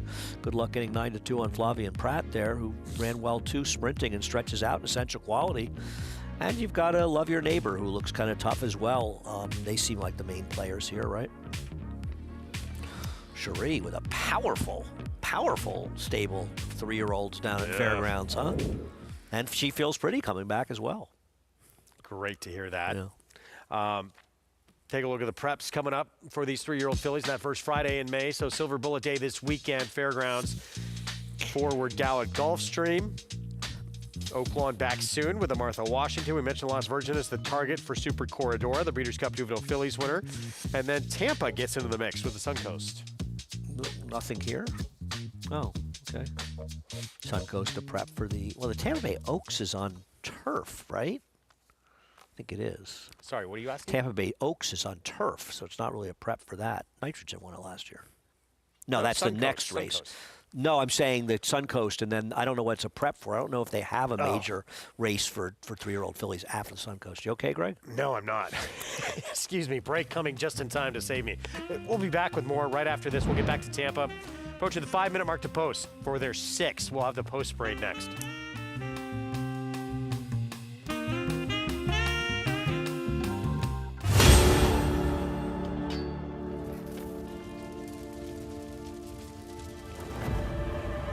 Look at these two juveniles going at it, and it is Forte. It is Forte in front. Forte on to victory here in the Grade 1 hopeful.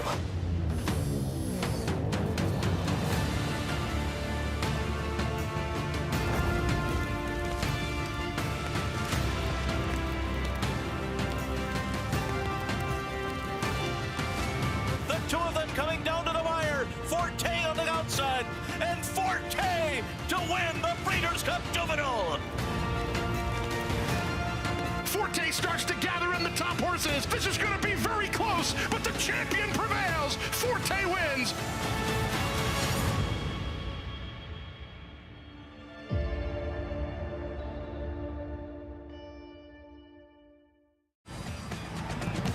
Oaklawn Hot Springs is here for when you need to break away, when you want to reward yourself, when you deserve to indulge, when you want to be close to the action. It's all here. So what are you waiting for? Live racing returns with the classic racing season. So plan your stay at Oaklawn Hot Springs and come join the fun. Race on every screen. Packages starting as low as $5. RTN gives you great value and access to more live HD streaming and race replays than anyone. Visit RTN.tv today to sign up and watch on almost any device, including Roku and Amazon Fire. RTN has packages that start at $5 per month.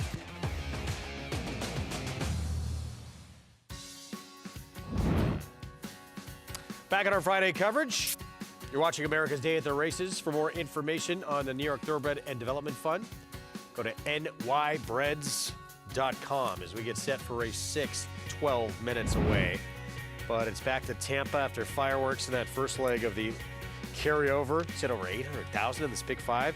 Here comes leg 2, 16 maiden claiming sprint, the one Cajun Hottie first-time starter. I mean, obviously the betting can change a great deal, and I'll take a look at the will pays, but I got to think this is a very live firster, and there's a second foal from a dam who produced a decent enough horse relative to this field. Black Fly, second-time starter, slight drop down. Yeah, I don't see anything to recommend about the debut. First-time starter for a good barn at Kathleen O'Connell. Actually is the favorite if you look at doubles and has to be considered dangerous for Kathleen O'Connell. I'd look at firsters, the 1 and 3. Here's another first-time starter, but not taking any support. Taking no money, and it was a first fall from a dam that wasn't very good. Second dam was pretty good. Jamie Nestor. For the level, the 6 has certainly shown ability and drops down. I don't disagree and gets Lasix, but a 7-pound bug rider and a lot of chances. Looking lovely. Third, going longer last start at this level. Just ran well enough to be a contender here. First time starter, the 8 at 25-1. Precious Sight. No pedigree, no money. No money as well. And more Miss Mojo, who debuted against straight maidens, but was 113-1. And did the 0 running. Bundale. Drops down a little bit. Has speed, but that's about it. That's a big price on a horse who at least showed some ability against Petter. Charming Jenny, first-time starter, the 11. Well, actually, his second foal, the first foal was okay. She ran the 70s, but getting 0 money.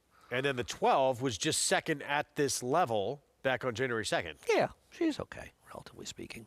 I expect a firster to win, and the way the money's coming in the 1, I expect the winner to be the 1. So the first leg of the sequence of this pick 5 that had a carryover coming in of over 83,000, over 800,000 total in the pool. Knocked a lot of people out with surprise package there. By the way, to get back to the last race, there was one claim, and it was one, and it was Linda. Shocker. But she wasn't right. New York bred program opening doors for broodmare owners. Special residence rules for qualifying in-foal mares purchased in public auction. Breeder awards that pay up to 40% of purse money earned. Iconic race meets, of course, at Saratoga. The reimagined Belmont Park set to open this fall. New York sired bonuses at NYRA track. So many reasons to be part of this New York bred program. For more information, scan that QR code as we get back to race 6 here in New York. 9-2 on Blue Note here for Linda Rice. Let's go down to Maggie. Yeah, Linda's the greatest. She said, asking me about Sylvain, was she misbehaving in the paddock? I said, no, she was very good today. And she said, yeah, I'm not sure I needed her, but I couldn't help myself. So, yes, Linda ended up with Sylvain, and she'll send out the first-time starter in number 6, Blue Note here. And continuing our conversation, I asked her about Blue Note and kind of, the typical Linda preparation for her young horses, and that not totally cranked up, didn't feel as though she wanted to keep breezing her, because ultimately you do get so much fitness, so much experience too out of running your horses. She is a little green here, as you can see, a little tough to get the tack on, and that's just kind of how she walked into the paddock too, a little bewildered, unsure of herself. So while she does have actually a fit looking frame to her, it just looks like mentally more so than anything that this start will be beneficial. But boy, is she big and she's good looking. So debuting at this mile distance does seem to be ideal, but facts are facts. Debuting at a mile is pretty difficult to get your maiden broken, but I'm going to watch her with a lot of interest. Does paint a lovely picture here in the paddock. Stretching out for the first time in her third career start is number 3, Are You Bluffing?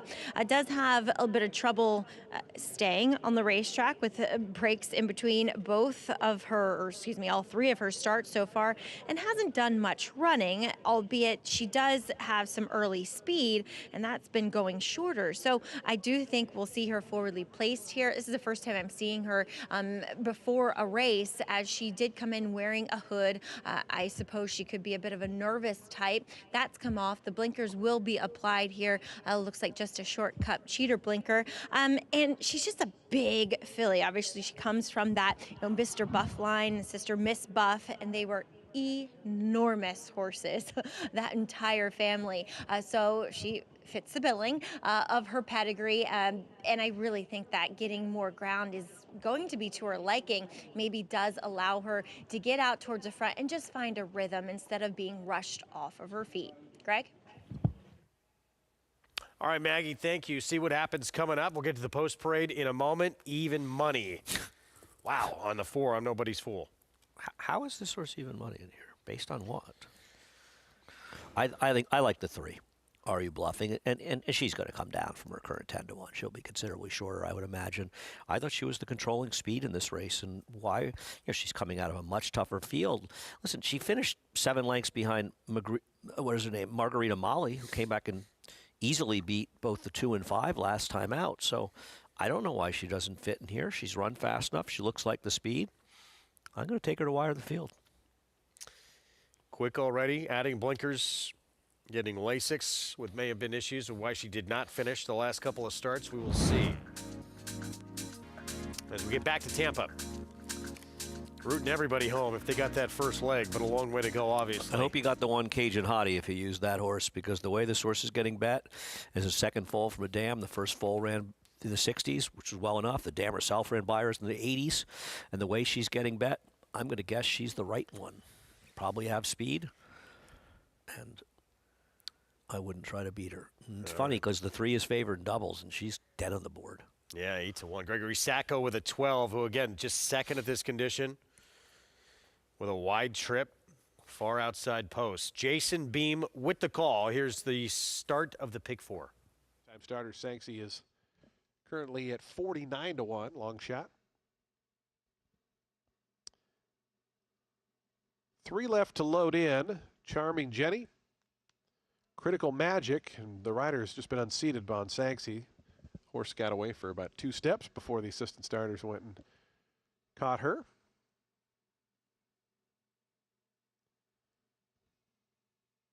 Angel Morales, the rider. We've had one break through the starting gate. That's the number 3, Fashion Mole. So we're going to have a delay here with the start of today's 6th race. Stand by. Again, the 3 is running loose on the course, so everyone up front here, do be careful.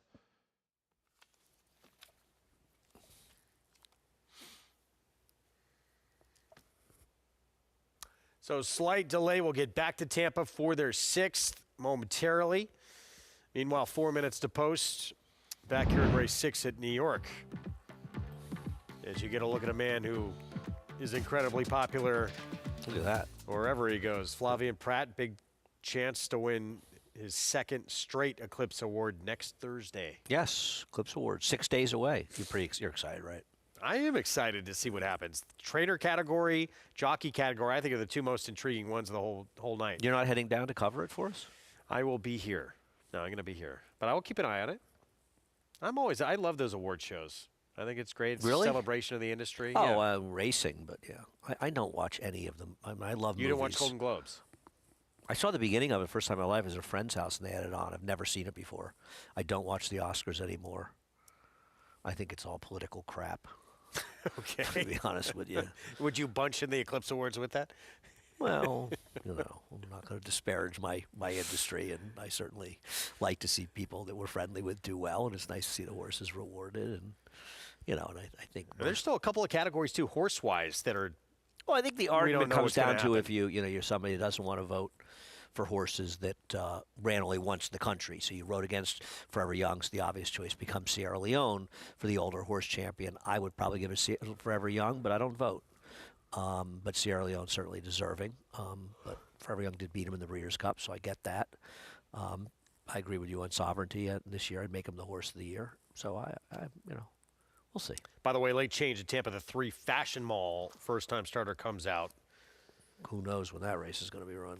So, yeah, nowhere near a start there quite yet. Post-parade, New York, here's Battle Rifle. Yeah, this is one that's a little hard to make. This is why it's about 60-1.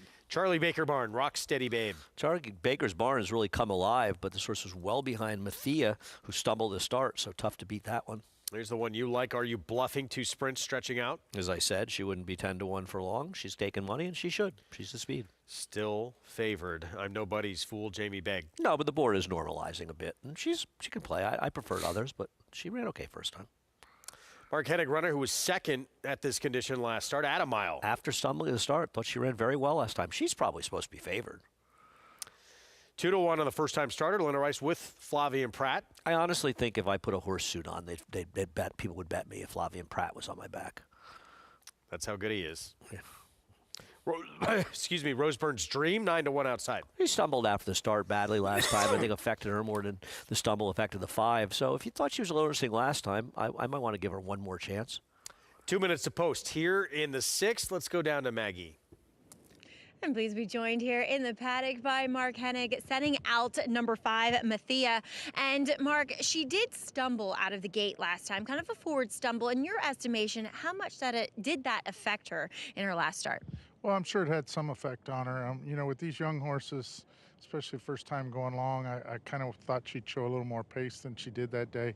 Hopefully today she gets away a little cleaner and can get in a good position. She's got a great post today, so we'll see how it goes. But, you know, these young horses, a lot of them are stretching out the first time Lasix, blinkers on. There's, you know, they can improve by leaps and bounds this time of year, so we'll see what happens. Has she improved now in her third start? Well, I mean, she's done well. You know, it's coming back a touch quicker than we wanted, but, you know, the timing, that's the way it fell with the race. And, you know, sometimes, especially here in the winter, when the race goes going long, you've got to take advantage of it. So that's why we're in it. Well, best of luck, and thank you so much for talking to us. Thanks, Maggie. Guys. All right, thank you. I don't understand how she's not favored here. Honestly, I mean, flat out based on that race, she's the horse to beat. I'm trying to beat her, but she's the horse to beat. Her last race was good. I mean, it was better than anyone ran here. She had the stumble at the start. It was actually a good effort by her. I don't, you know, I'm going to try, like I said, I'm going to try to wire the field, but to me, that's a pretty crazy price on her. It's slowly starting to come down. Yeah, 7-2 here. As you see Tampa right-hand side of your screen, still in a holding pattern. Late scratch of the 3. Fashion Mall we knew coming out, that first-time starter for Kathleen O'Connell. But I don't know what else is the reason for the holdup. They moved the gate. I don't quite understand what was going on with that. Unfortunately, they're probably, looks like they're about to go off right around the same time that we do. So just another problem going forward. Let's go back to Maggie. Oh boy, horses. They keep all of us humble, especially when we're trying to get races to go off at supper times. But we'll take a look here at number 4. That's I'm Nobody's Fool, as she'll get Lasix in her second start and step out another furlong from the 7/8 that she debuted at, in which she had absolutely no speed. First time out, totally out sprinted. She did make up some good ground through the lane here. Look, I wasn't in the paddock for her debut. She's a bit of a smaller frame filly. So while, yes, she was closing that day, I'm not totally sold on the fact that going longer is going to prove better for her. She's incredibly fit, well prepared for her second start. You know, like everything from that overall standpoint, she just didn't, look like the true miler like several of these fillies do, and that does include number 5 in here, Mathia. As you heard from Mark Hennig, maybe she can take another step forward here. She looks great. I liked her first time out. She's actually a little bit more settled. You know, she's a bit more professional than what I saw from her in that debut, going the 6.5 furlongs. I think, like Andy mentioned, she just makes a lot of sense in this spot, and it feels like a nice price to take on her too at 3-1, Greg. All right, Maggie, thank you. We're going to stay here. We'll bring you Tampa when we wrap up this 6th here from New York. I'm Nobody's Fool remains your favorite. The 4 here, Ricardo Santana Jr. for Jamie Begg. This one has come down, the 5 here, Mathia. And they keep we heard from Mark Hennig down to 3-1. Maybe there's a story on Linda. I don't know. She's getting bet. Is it Pratt money, or I don't know. She keeps getting bet. She drifted to 5. They never bet the 5. Difficult to Surprising win betting a here. mile first time out. Linda's had success doing it in the past, but I don't know, not for me. Co-favorite, slight no killers second in here, choice. But still, I still like the 3 to wire the field. All right, let's send it upstairs. Chris Griffin, the call. There's Mathia, Blue Note, and Roseburns Dream.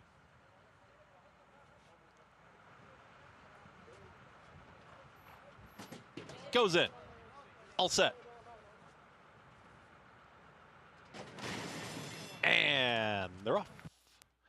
Good speed towards the inside with Are You Bluffing? Are You Bluffing now with the neck advantage? Close up towards the inside is Battle Rifle in the early mix 2. That's the top duo, but tightly bunched once again. Out wider is Roseburns Dream as a challenging 3rd. Blue Note takes back as in 4th with Rocksteady Babe. Moves up closer now, is challenging for that 4th spot. Mathia on the move on the far outside. 5 wide there, working up the center of the racetrack, and the trailer, I'm Nobody's Fool. It's a runaway leader. Are You Bluffing? Are You Bluffing? 23 and 4 for the opening quarter mile.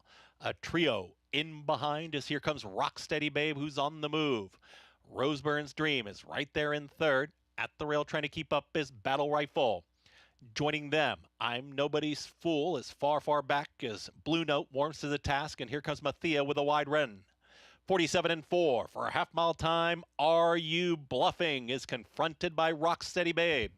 Mathia on a 3-wide run, and here comes Mathia ready to challenge. Blue Note, Flavienne Pratt wants an outside lane, is moving towards the outside. From the back, I'm Nobody's Fool is trying to run on. They reach the top of the stretch, and still 3 of them noses apart, and now Mathia is kicking away. Mathia is quickly up by a length and a half, almost 2. Mathia, Rocksteady Babe, still battles on down towards the inside. Are You Bluffing? Blue Note now is focused on the task, and look out, here comes Blue Note, dives down towards the inside. Mathia's got to dig in. Blue Note catching with every stride. Blue Note wins it. Mathia second, then came Rocksteady Babe. And Are You Bluffing in 1 minute 41.55 seconds. Things were looking good for Mathia late stretch, and all of a sudden this first-time starter under Flavienne Pratt, back in 4th right now, started to kick it into high gear. Yeah, I feel bad for Mark. He really looked like she was home, and she was an overlay at 3-1, but I don't know what to say. It just seems like every horse that Flavienne Pratt rides seems to run. This horse did get bet. We talked about it. Came back and got them. Did the 5 move a little soon? I don't know. It's easy to say now. 6, 5, 2, 3. Prices in a moment. Back to Tampa with a race that just ran after that delay. Late scratch again to the 3. Jason Beam, the call. Goes in. They're in the gate. And the race is on. Sanxi away a little bit slowly. Black Fly got away well. Down toward the inside, Cajun Hottie. And now here's Critical Magic, and Critical Magic up to grab the lead. Cajun Hottie coming through toward the inside. Out wide is Bundalay, who's also part of the early mix. Black Fly now settles back 4th. Charming Jenny's 5th in the all-gray colors. It's 2 more then, back to Looking Lovely in 6th. Down to that one's inside. Saxy rebounds from 7th. Marla's Dream is 8th, and already about 8 or 9 off the lead. It's then a big gap. 10 more. Back to Precious Sight, another 5. Back to more Miss Mojos. They head around that far turn. Critical Magic on the inside of Bundalay, 22.32 seconds, the opening quarter mile. Cajun Hottie's just in behind them, running along in 3rd. Out wide, Charming Jenny is 4th. Marla's Dream starting to warm up 5th in the lime green colors, is gaining on these leaders on the outside. Still 5 lengths off them, though. It's Critical Magic, Bundalay, they come to the top of the stretch. Room at the inside for Cajun Hottie if good enough.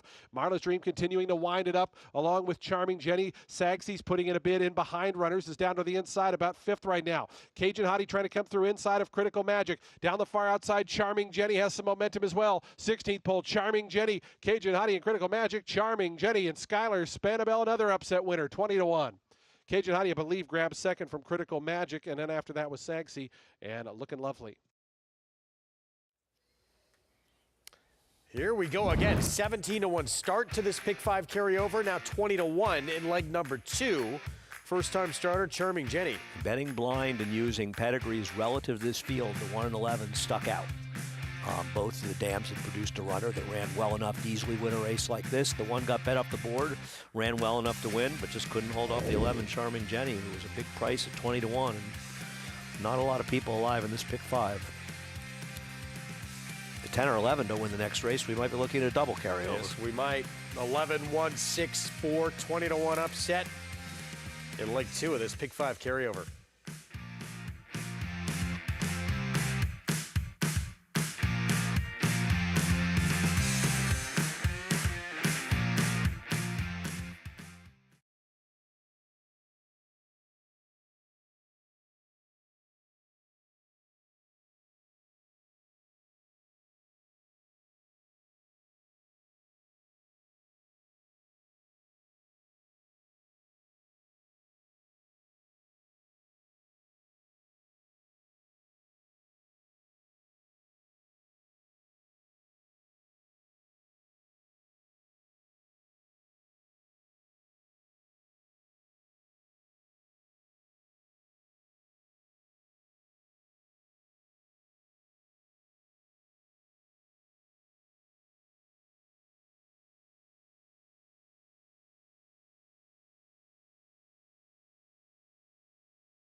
Welcome back to America's Day at the Races here on FS2 as Blue Note makes her debut, a winning one. And of course, this winner's circle lead-in brought to you by Fasig-Tipton. The Fasig-Tipton Winter Mix Sale, February 9th in Lexington, Kentucky. Enter today for the Fasig-Tipton Winter Mix Sale. And I'm pleased to be joined here in the Aqueduct Winner's Circle by Vince Roth of Final Furlong Racing, as well as winning trainer Linda Rice. And Linda, you told me, you were like, well, basically I was just kind of, I was tired of breezing her. I said, why not run her today? I wasn't sure she was fit enough to go a mile first time out, but she really looks and trains like a two-turn filly. And I thought, well, she's fit enough to give her a run. I just wasn't sure she was fit enough to win. So, but I think she was good enough to win. Exactly. The talent showed through. And you know, Vince, how people say, you have a type. Well, I think you guys have a type, and that's these New York bred two-turn fillies. You're right. I mean, like Linda said, we bought her as a two-turn filly. It's always fun to debut a filly, as a 2-year-old at Saratoga. I'd give up every race 2-year-old Saratoga to win first time out here. And I'd be remiss if I didn't give Blue Note Bourbon a shout out. Every partner that bought into this horse actually gets a share of a barrel of Blue Note, which will probably debut at maybe when Belmont opens. You're invited. Epic. I love being invited to a bourbon party. Well, that's really cool. Extra incentive. But Linda, it looked as though she was still figuring things out down the lane. She kind of ran, and then she idled, and then she ran on again, really when Flavian kind of set her down. Yeah, Flavian said, Linda, this filly has absolutely no clue what she's doing out there. She was all over the place. She stopped, she started, she stopped, she started 3 or 4 times, but she's just got enough talent to get there and look good on the end of it. Always exciting, Vince. As you said, always special here. Saratoga's wonderful, yes. But the big A, man, we don't have many days left. Home sweet home for us. I'm going to miss it a lot, but, we go out like this with a couple of winners, thanks to, our great trainers and jockeys, we'll take it. Well done, guys. Congratulations. Really promising filly. Thank you. All right, Greg, as you heard Blue Note, well, cheers, because there's going to be a lot of bourbon had with that victory. Yeah, Maggie invited to the party June 28th, by the way, the final day of racing ever here at Aqueduct. You would think a lot of people are going to want to try and maybe get one last trip to the winner's circle before we say goodbye here. I will be sad to see the Big A close. We also announced, I believe, they had a meeting today where they said they'll be open for simulcasting here through the summer at least. So it's not the last day that Aqueduct will be open, it's the last day for racing. Blue Note at 2-1.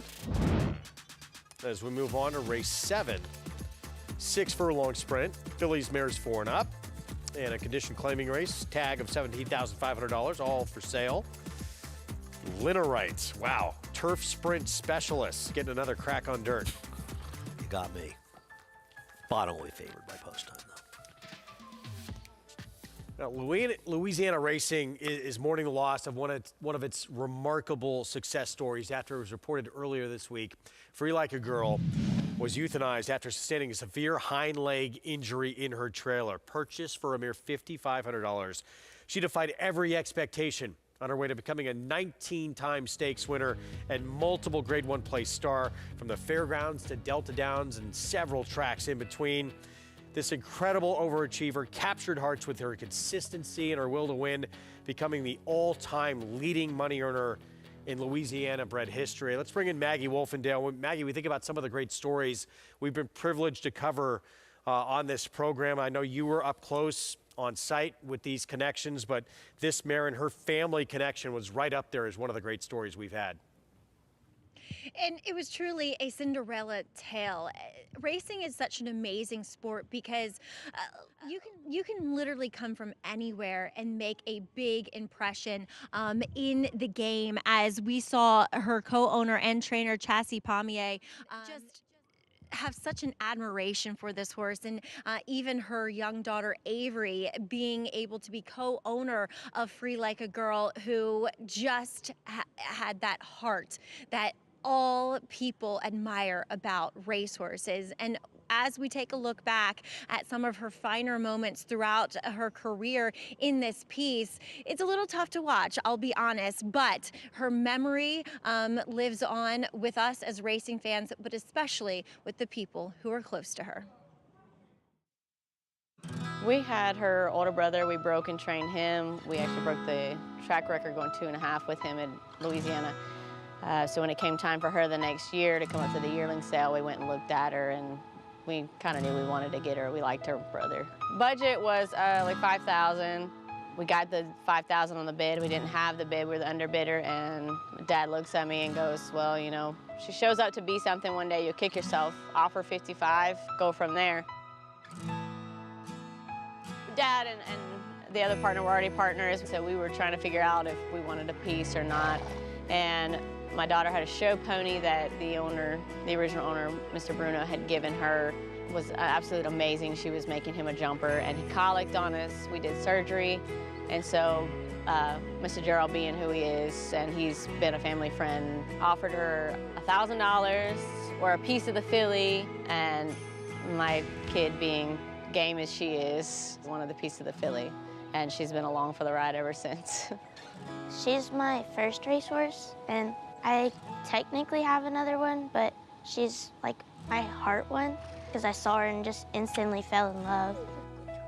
Watching her race is really cool, but I get really nervous, because when she's in the gate, I hold my breath, and then when she gets out, I like finally breathe, and in the home stretch, I'm like just trying not to just faint, because I'm not holding my breath at all. She's just amazing. Free like a girl trying to tag her, free like a girl, all racehorse. She is the queen of the barn. I mean, she's been a blessing, amazing. She's definitely routine-based, and she just loves her job. And we love watching her just because she goes out there every day and does what she wants to do and loves it.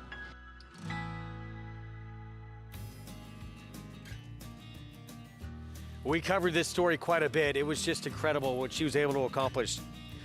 $5,500 Louisiana-bred purchase. Second twice to Torpedo Anna. In a grade 2, grade 1, she was second to Idiomatic in a grade 1 at Churchill Downs. Just remarkable what she was able to accomplish. 19 stakes wins in her career. Yeah, I mean, these are the kind of horses that even jerks like me can't help but sort of have a real affinity for. And the fact that she was able to compete at a high level against, as Greg was mentioning, some very, very good horses. And not just that, you see how much joy in that piece. And I remember Maggie interviewing live connections as well. Just how much joy she brought to those people just shows how much good horses can do for people. And it's not the money, it's the excitement, it's what Good they for the did soul. for them. And it's sad to see what's happened. And it points out how fragile they are. You know, people think it's all racing related. It's not. Horses do crazy things, unfortunately, sometimes. And kind of sad ending to what was a great story, but I don't think it should take away from how good she was and how much she meant to so many people.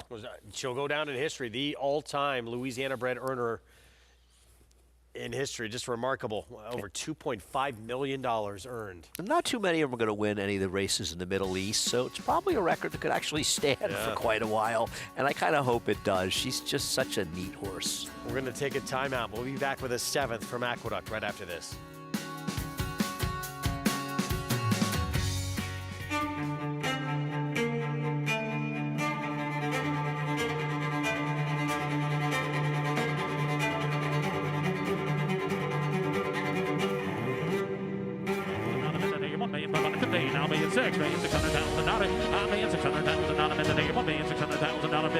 Now $650. $650,000. Anybody else want $650,000 bid today? $1,650,000. $1,600,000. Thank you. You bet with NYRA Bets. Bet any track, anywhere, anytime. Download the NYRA Bets app to play today and get a $200 deposit bonus. Watch live horse racing. Get expert picks. Boost your bankroll with weekly promotions and hone your handicapping skills with exclusive tips and tutorials. Download the NYRA Bets app now. Sign up now to claim your $200 deposit match bonus. You bet with NYRA Bets. Welcome to the 2025 Keeneland September Yearling Sale, where history was made when Three Chimneys Gunrunner, the sire of 2025 Grade 1 winners Sierra Leone, Locke, and Brent, became the first horse in the history of the Keeneland September Sale to sire the session topper of each of the first 4 sessions. Among them was the $3.3 million sale topper, purchased by Peter Brent, MV Magner, and Winchell Thoroughbreds. Gunrunner, Breed Shaper, Dream Maker. A provision in a bill passed this summer reduces the tax deduction for wagering losses from 100% to 90%. This unfair change would tax horse players on a percentage of their losses, could cost over $1 billion in handle, and threaten thousands of jobs in the racing industry. That's why the NTRA is fighting to pass the Wager Act, a new bill that would restore the deduction to 100%. Tell Congress to pass the Wager Act. Visit ntra.com/wager.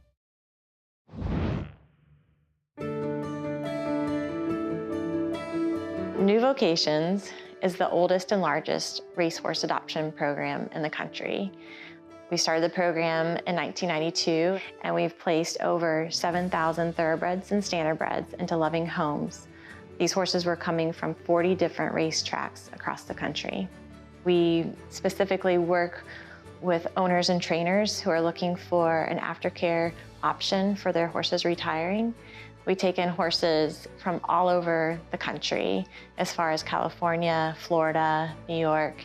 Our largest facility is here in Lexington, Kentucky, but we also have facilities in Ohio, Pennsylvania, New York, and Louisiana. The racehorses in general are extremely athletic. When they come into our program, we've always been amazed at how much they love to work and they love to have a job.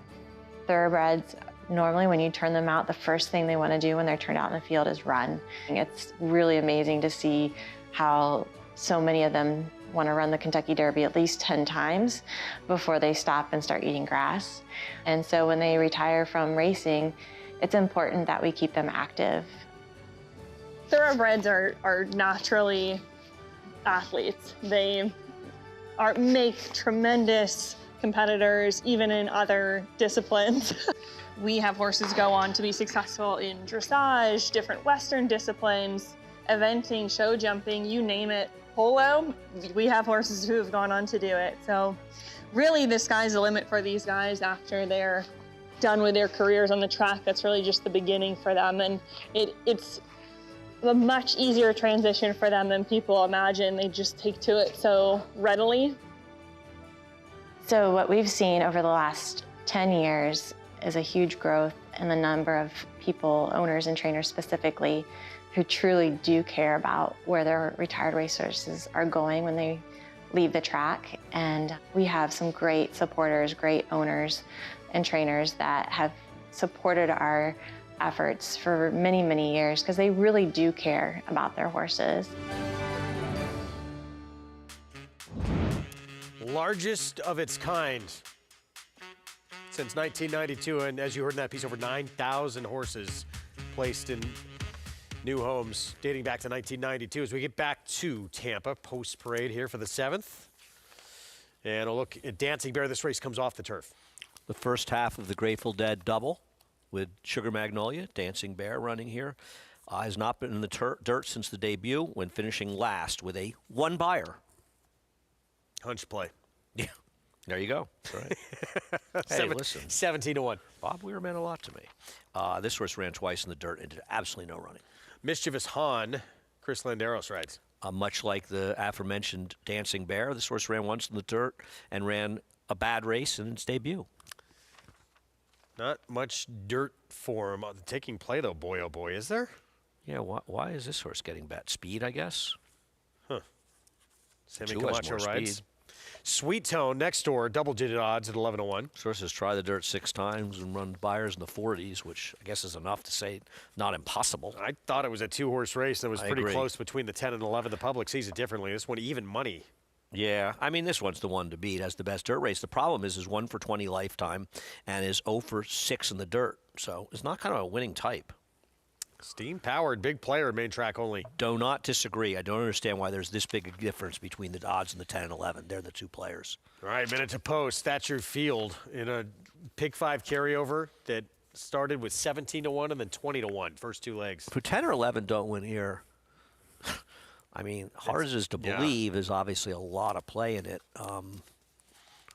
It could carry. Again, yeah. Back to New York. And the favorite. Here's the 8. Majestic Return.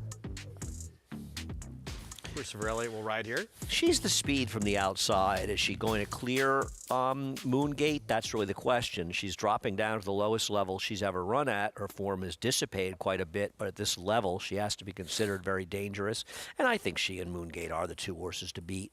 I don't have any argument. We know the 2 coming out of the race, it means there are just 2 speeds. And when there are just 2 forward horses, it doesn't usually result in a massive pace duel. When there's a third, that's when things can really heat up, you know? So I think that's a very key scratch in here. And here's Majestic Returns. I think this is the last race finishing 3rd, but this is her story, right? She gets a good lead, and she falls apart at the end. But to be fair, she was 8-1, or almost 10 cents off of 8-1 in this race, so she was a big price. But she has proven to be pretty faint-hearted. I preferred the other speed, Moongate, who's dropping considerably into this race, has never run at this level, and I liked her chances in here. So we'll see how things play out. They're the 2-2-1 shots, but the 8 will likely be favored by post based on multi-race bets, as she figured to be. I don't understand all the people like Lynn Wright. People I respect like her. Yeah. And I guess the feeling is the pace will get hot, the race will fall apart, and she'll be running at the end. She's not for me. I don't believe she's a dirt horse. I would prefer to have a horse like the 1 if I thought the race was going to fall apart, to be honest. But I don't really, I'm not against the 5. As the 8 just took a huge pop to go from 2 to 1 to even money now, yeah. On Majestic Return, who's on your screen right now. Relative huge pop, I should say. So here comes our post spread. We start with Happy Valentine, who you mentioned could be picking up some pieces. Yeah, I mean, she's got some speed, but she's not really a speed in this race. Though I got to say, her dirt race last time, a bit disappointing, though maybe a slightly better field. She's complicated, blinkers on.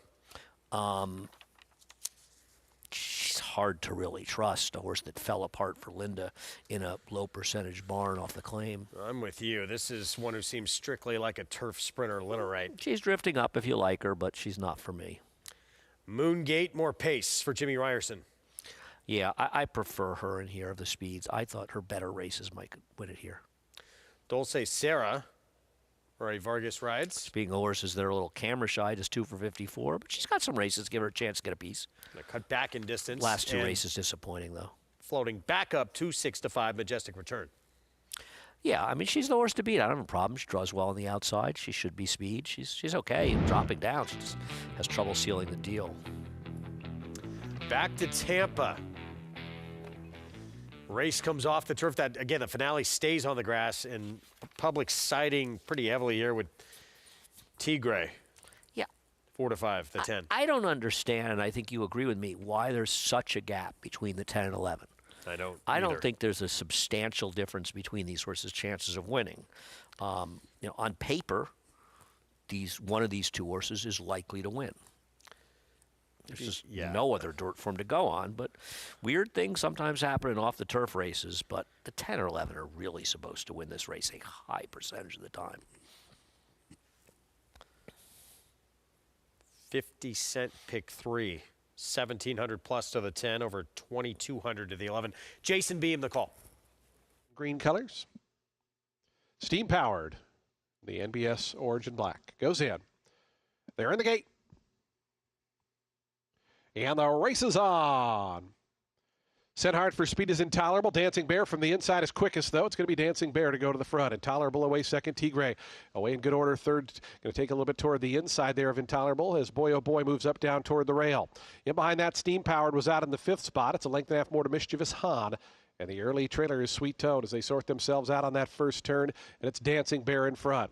Dancing Bear in front by a length to Intolerable in second as Boy Oh Boy slips through down on the inside of Tigre. They're 3rd and 4th. The opening quarter, 24.40 seconds. So they start that backstretch run, and it's Dancing Bear the leader.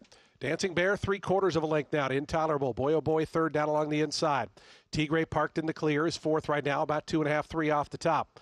It's a break of 2 more back to Steam Powered. Another 2 after that to Sweet Tone, who's out of last. Mischievous Han now the trailer. So they run past the half-mile pole, and on the front end, it's Dancing Bear still there, 3/4 of a length. The opening half, 48.85 seconds. Intolerable is second. Down on the inside, boy, oh boy.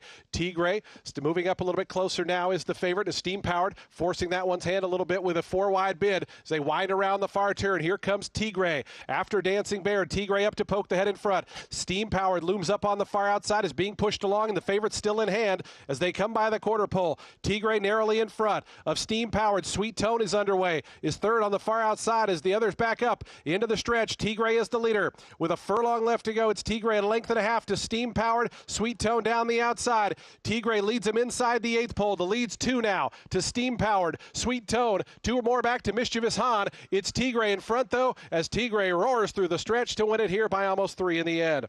Steam Powered was second. Third was Sweet Tone. Fourth, Mischievous Han. Seemed like only 2 could win it. They run 1-2, but Tigre much the best here. The public got it right. Yeah, they did. We thought it was closer. It wasn't. 10-11. Tim Ham first off the claim victory. As we get you back to New York. 3-2 favorite outside the 8. No surprise. Let's bet. I'm curious to see what Linnerite does. I like the 5 Moongate for whatever it's worth. Yeah, can that 4 there behind this 5 horse do any running on dirt? To this point, hasn't done much. But we'll see. If not exactly reliable on her preferred surface. Chris Griffin with the call. Here's race 7 from Aqueduct. Ta-da. And Majestic Return.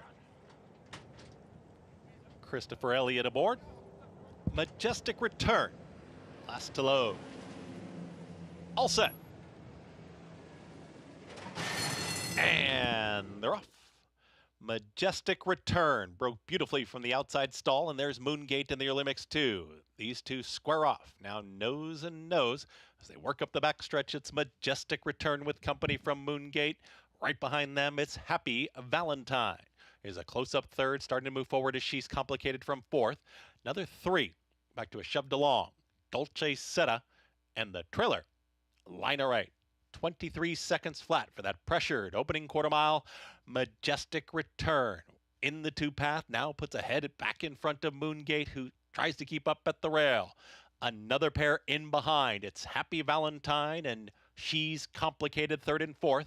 From the back, Dolce Setta starts to warm to the task, and Liner Right's got double digits to make up. They reach the top of the stretch. Majestic Return has put away Moongate for now. Moongate continues to give game chase. Majestic Return is opening up. Majestic Return inside the final furlong is now up by 5 widening lengths from way out of it. Liner Right is closing with a rush. Might grab second, but Majestic Return dominates. Liner Right does get up for second. Moongate, then Dolce Setta in 1 minute 11.76 seconds. Majestic Return as easy as could be here at 6-5 as the favorite.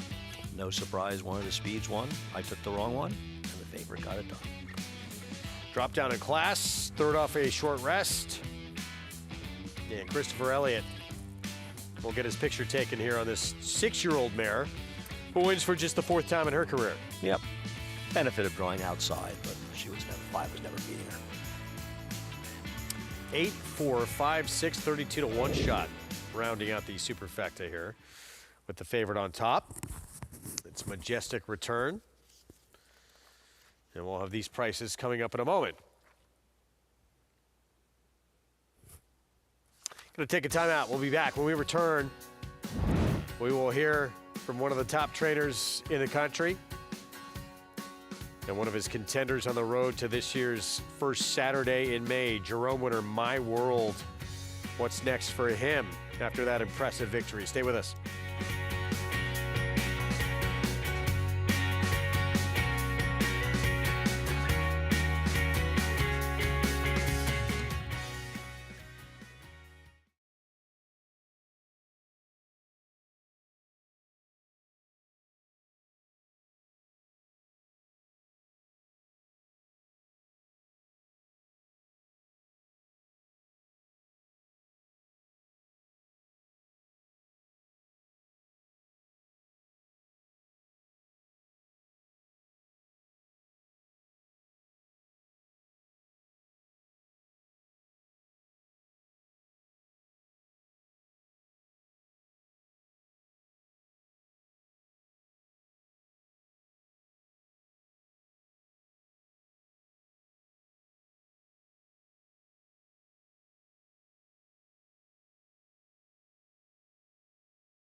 Back on our Friday coverage here, America's Day of the Races on Fox Sports 2. It's brought to you where you can play it all at NYRA bets, bet anytime, anywhere.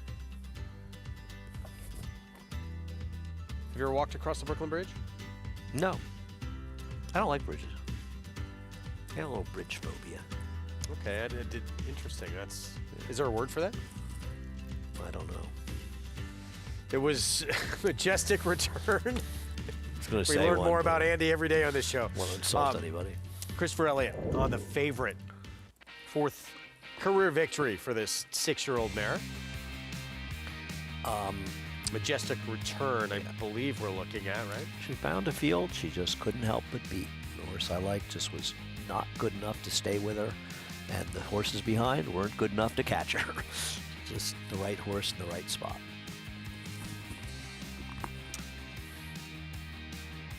And a rider, young rider, horse's dad, took the first 2 legs of the Triple Crown with Smarty Jones back 2004, but he's really progressed as a rider on this tough circuit.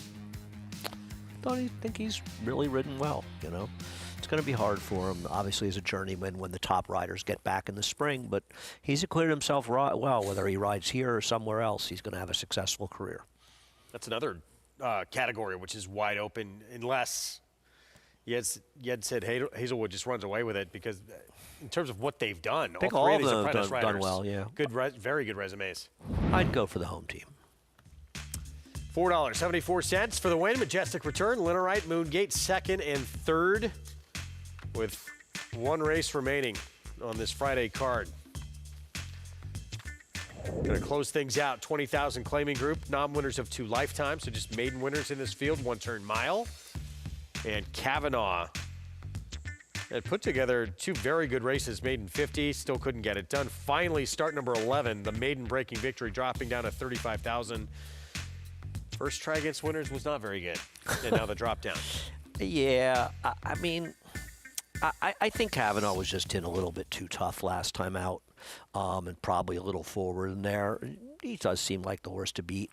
I like the 9, Maldini, who, you know, how can I not take the horse who was placed 2nd in the Manitoba Derby in his only dirt start? So I prefer him. He'll be the 2nd choice, but I think you're going to see a very big favorite, the number 2. All right, we'll get back to it. Let's get back to the Derby Trail, pertinent here to New York. Yeah, look at the last 5 Derby Prep winners. One of them, the Jerome, back on January 3rd. That was my world for Brad Cox. This horse now put together not just back-to-back stakes wins, 3 wins in a row. So starting to come around pretty quick for Brad Cox. It did take a step forward in that 3-year-old debut in the Jerome. Yeah, he did, and I think the thing to like about him is he keeps improving with each start. He's got a long way to go. He's got a lot of improving to do to show he's a real Derby contender, but you have to like that it's essential quality. He's getting better with distance. He's getting better with age and with experience. So I don't really think of him as a real Derby contender at this point. Maybe the Oklahoma Derby, not the Kentucky Derby, but I like that he keeps improving, and maybe he'll keep taking steps forward for Brad Cox. We'll see. He has said Withers next for him. They'll stretch out in distance. Let's hear from Brad Cox on his Jerome winner. In my world, obviously, he likes Aqueduct. I wish they run the Kentucky Derby at Aqueduct. He's 3 for 3 there. We're considering the Saudi Derby with him. It's a mile, it's 1 turn. I think in years past, you were kind of giving up on the Derby dream, but not as much now. So we'd like to get into the Kentucky Derby, and we may, go that route with him to Saudi Arabia. We've discussed he kind of has a habit of leaning a little bit. Is that something you think is improving with maturity, or you think kind of something he's stepping forward with? Yeah, I'm hopeful. It's gotten a little better, but there's always a little concern when you're, running against better horses. You're going to need to go forward as opposed to lean in. So he's crossed the wire in his last few runs and looks like he has a run left. So, it's encouraging that he'll get better with more ground and just seasoning. First group of these essential quality 3-year-olds here, and he's quite a role here at Aqueduct for this horse. A lot of people. I heard some people saying essential quality was disappointment this summer. Anybody who was judging essential quality by how his horse are doing in 5.5 and 6 furlong races is probably a little misguided. He's a horse that was better going longer, and I think his foals will be. Brad Cox nominated for Outstanding Trainer, along with Bill Mott, Chad Brown. Yeah, tough category, all deserving. Yeah, Brad was at a disappointing Breeders' Cup, and maybe some of the second half of the season he started off well, and obviously that big win in the Dubai World Cup. It's a close race. back to the champ, or soon to be crowned 2-year-old champion Ted Noffey, and this Todd Pletcher runner who we just heard back on the work tab. We were wondering where he had been. Back at it though, and it looks like now targeting Gulfstream for his return. You know, knowing Todd, the fountain of youth, and probably the Florida Derby, though I imagine he could go to Keeneland. He did win the Breeders' Futurity there, so I think Spendthrift will call the shots with Todd on that. I'm just glad he's back in training, and hopefully he can stay on the Derby trail. He's not a horse that I'm overly optimistic about his chance to Kentucky Derby, but he is the clear leader of that division and the obvious champion. Keisha Clement had a chance to catch up with Todd Pletcher on the soon-to-be champ. Coming back now, he had his first breeze this morning, went 3/8 and 37 very easily, and so we're now kind of gearing up with the Fountain of Youth, hopefully as a starting point, and hopefully on from there. It was remarkable to do what he did and get from a maiden to the hopeful to the Breeders' Futurity, and then go to California and win the Breeders' Cup. It was a very impressive campaign. He seemed like he got a little better each start, obviously handled the stretch out and distance really well. He couldn't have been more professional along the way. You know, one of those remarkably advanced, mature 2-year-olds that got it. Great to know that he's on the comeback trail, that we're going to see him soon. And it's amazing. I mean, great campaign. We hope he moves forward, but you don't get a lot of opportunities to show what you got now as a 3-year-old before you get to the Derby. Well, I mean, no horse can have a major disruption of his training schedule heading towards the Derby. And that's why horses fall off the Derby trail quite frequently. Particularly with Ted Noffey, though, when you're just starting to breeze, you have your first breeze today, and you're 6 weeks away from the Fountain of Youth. He doesn't have any room for a hiccup. He's got to continue to train and head towards that race to make the Derby. But you can say that about him, but you can say it about most of them, to be honest. We're going to take a timeout. We'll be back. We have the nightcap to come from Aqueduct, approaching the 15-minute mark to post, and see if there's more upsets looming in this late Pick 5 carryover at Tampa. Stay with us.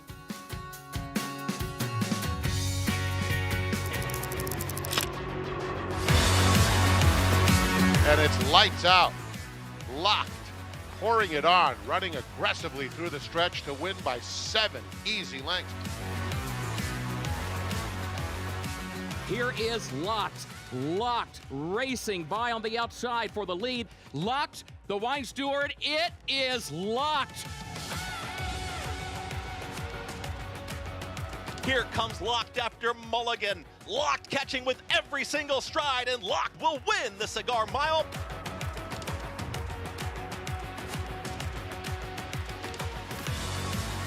It's all about Locked, dominating the big cap, cruising home to an effortless 8-length romp.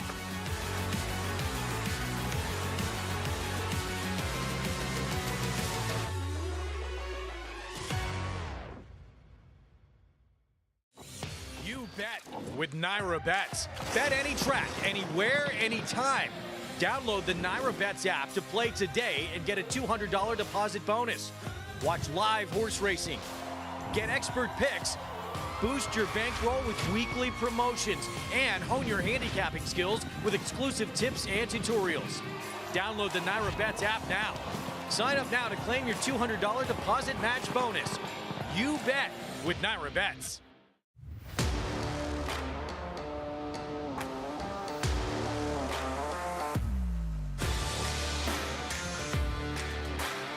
The lead belongs to Epic Ride. He is showing them a clean pair of heels.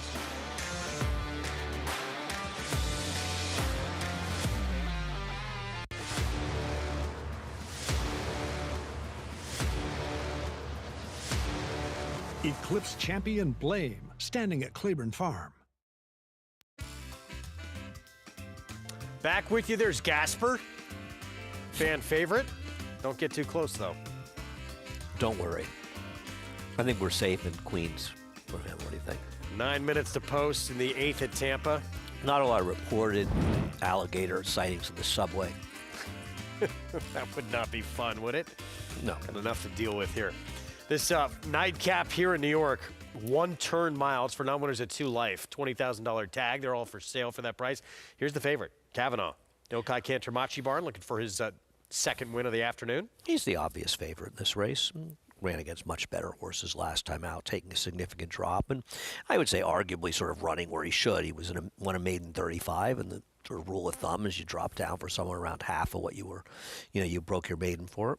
And, one thing, he has just won for 12, but his maiden win was good enough to win this race, and I think his last race might be good enough to win this race. So he's an understanding favorite. I'm going to try to beat him with Maldini, who's going to be the second choice, with Raylu riding, who I think is riding very well. First ran once in the dirt, was placed second in the prestigious Manitoba Derby, another Derby out there, another Derby. And I thought he ran well enough in that race to be competitive here, and at a better price, I'd rather bet him than Kavanaugh. That's all. Yeah, it's Maldini, the 9, the outside post, 6-1 right now. Raylu Gutierrez, who you mentioned, will be aboard. 12 minutes to post. Let's go down to Maggie. Yeah, we'll check in with your 8-5 favorite. That is number 2 in here, Kavanaugh. I agree with Andy. I liked his maiden breaking performance. Last time out, we saw him battling for the lead between horses and eventually just came up short and was tired against better horses. And, the horse that won him was DQ, came from really far back. Reynolds Channel was mid-pack. He got to run up the rail. So it was kind of an understandable defeat in a way for the 50 down to the 20. Makes a lot of sense. Looks fantastic here in the paddock. There's really not many things not to like about Kavanaugh today. So as he'll go second off the claim here for Ilkay Cantermasi, looking for another winner on the card. Wild card, speaking of which, is number 5, Wait For Me, a horse that is trying the dirt for the first time off the back of a layoff here for Dave Duggan. He does have a pedigree that is far more tilted to turf, as the factor, yes, can be productive on any surface, but most of his progeny find homes on the turf. And while the dam she was an Ophir, the second dam is Criminologist, who is a multiple graded stakes winning on the turf, and also that makes his dam a have to Inspector Lindley, another multiple graded stakes winning turf horse. As the turf effort was fairly disappointing, getting against New York breds for the first time. I wonder if kind of something went awry or they learned something about this horse, as I'm sure kind of Dave had some knowledge of this horse. He'd run in his blinkers in that race back on April 27th, as he's now the listed trainer for Wait For Me.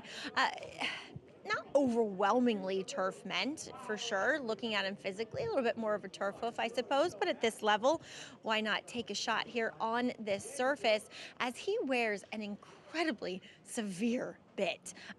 It is an extended cage bit with a burr. It is the full whammy when it comes to control over a horse's mouth. So I don't often love to see that. Now, physically, he looks great. He looks strong. He looks fit coming back here, but there are some reasons to be a little bit leery. But then again, Greg, he is 10-1 for a good trainer. All right, Maggie, thank you. Post parade coming up shortly. And there is that equipment. Double-digit odds for the dirt debut coming up. I actually think this horse is a little interesting. Second dam is Criminologist, a very, very good turf horse. Back to Tampa. And here's our post parade here for the 7-furlong allowance optional claiming field, Castagna. Been in first or second, 11 of 26 starts. Turns back from a 2-turn mile and 40 yards last time out. Next door, Sunset Express, synthetic back to dirt. Well, I mean, this horse does have some back races that are fast enough to say this at least a contender. Just going to have to improve off the last race on the synthetic. Last 2 on dirt were both wins, but at Hawthorne. Yeah. Here's Dancing Raquel. Turf to dirt, turning back. Don't like this horse's dirt races. This horse has just faced so much better, no? The 4? Yeah. Well, I agree. I think she's the worst. I think she's the worst to beat, and I'm surprised she's going to be third choice. Here's Junta. Jose Ferrer rides. She's faced some decent fields out of town as well. Actually ran in the Suncoast last year, so she's logical. Off a long layoff, though. 5-1 here, Dancing Magic for Michael Campbell's barn. Yeah, I mean, she's another one that's faced some good company and a second off a layoff. She's a big player. She had the 4, 5, and 6 and the 3. I mean, a little hard to make the 7 3 times. I agree. Not a dirt horse, really. But I thought both these 2 on the outside were players. Profittunity, which should be a word, Long time off, though. Hasn't raced since April. Yeah, the trainer's stats, she's just 2 for 25, 6 to 12-month layoffs in the dirt for what it's worth. And Commissioner Gulch, Scott Becker barn, second off a short layoff. Got decent enough stats turning back as she cuts back a distance as well. And she's another one that does have figures going back that aren't impossible, and she's a huge price. I mean, I prefer the 4, and 9 to 2 seems like as well. Inviting price. It's a big number on a major player. Junta. Yeah, I'm going to go with Junta, I believe. You don't want to go with the pronunciation we just got. You never know in this sport. This was back on April the 12th, 2 starts ago, and a pretty dominant win at Tampa. It was an off-the-turf race, and she was 3 to 5, though. And I think you have to be a little careful, because if you take away her off-the-turf wins, her figures aren't as good except for her debut, which was sprinting. So, she's run some decent enough races, but, a couple of decent figs at off-the-turf races, they don't always transfer to scheduled dirt races, though obviously she's not a turf horse in those races. Meanwhile, one you said was interesting, and the last 2 times that she was on dirt, she was a winner. Sunset Express, the 2. But then she switched to synthetic. Stakes race, didn't fire there. In terms of dirt, though. I think her last race at Bug is very annoying, Craig. I think her last race at Hawthorne, her last dirt race, is good enough to win here. And she does figure to be, I would guess, she's the speed in this race. She and the 4 should be forward. That is a very annoying Bug. I concur. But another one coming off some time off. Agreed. Hasn't raced since August. In terms of dirt, hasn't raced since May. Just glad we're going to spend a lot of time on the 8th race at Tampa. I had said earlier, I really hope. I mean, this is an opportunity, right? This 4 at 4 to 1. I agree. I like the 4 too. Back to New York finale. 6 to 5 favorite, the 2. They're betting it as though it's sort of a fait accompli, and one of the reasons is, at least as of now, the 9's not taking any money. That probably changes. Grand Commander is the second choice. Now, Grand Commander won last time because there was a substantial duel in front of her, and this is Kavanaugh. I was talking about Grand Commander. Yeah, maiden claiming win back on November 16th. Right. She ran fast enough, as he has in his last 4 starts, that he's simply the horse to beat. There's really nothing that isn't obvious about this horse. That's why he's 6 to 5. It's just probably too tough a group. First time against winners. Yeah. He was forward in a race that kind of fell apart at the end, and they're much better than the horses he's facing today. He's a very logical horse, and thus he's the favorite. A lot of money, as I was saying, though, for the 7 Grand Commander, who I don't like at all in this race. I bet him last time. He could not have gotten luckier. He got an absolutely perfect trip. And I think some will rightfully point out and say, well, Sequential was second, came back to win and improved his buyer figure 24 points. And I'm talking about the 7 Grand Commander. The problem is the 3rd finisher, Thorsness, came back and ran yesterday and ran lousy. So you can't use the 2nd horse without using the 3rd horse. So I just tend to think that Sequential really improved last time. I don't think it's any indication that the race was better than it looks. I don't like Grand Commander in here. I think his last time was absolutely the time for him, a great setup, and I don't see any scenario other than the 2 completely failing to show up that he wins the race. Whereas with the horse I like, Maldini, his 1 dirt race fits very well, I think, in here. And he's dropping down substantially. I know he's run mostly in synthetic, but there's no reason to believe he can't handle the dirt as he did in the Manitoba Derby. So I thought he was a dangerous horse, and I took him in this race as the other horse. There is Grand Commander, though. We saw his rider, Sahin Savachi, who good for him. It's been a tough winter for him. Finally getting on the board with the victory earlier today. Yep. Yeah. He struggled. Well, I mean, he's also, not been attuned to the racetrack at different times. When the rail was dead, he was on it way too often. Clearly cost himself a win over the weekend. But sometimes it's just frustrating, that things just don't go well. He did ride well here last winter before he was injured. Back to Tampa and about to load for race 8. 17 to 1, 20 to 1, first 2 legs of this Pick 5 carryover. Then an odds-on favorite to provide some normalcy back in race 7, but still a chance for this to just be a lights-out return. This 8th race. Is it possible some bomb wins here, and they're I guess there'd be horses next race that aren't covered. I thought the 8 and the 9 both had a look in here. Well, Certainly the 8. I thought the 9, if you wanted a long shot. I didn't see the 8 at all, but we'll see. But I still think the winner's going to be 4, 5, or 6. Yeah, its price has come way down, 5-2. It's now favored despite being third choice in multis. That's Costa Amalfitana for Carlos Munoz. Sam Marin rides. Let's go to Jason Beam. Here's the 8th from Tampa. McGill will remount in behind the starting gate.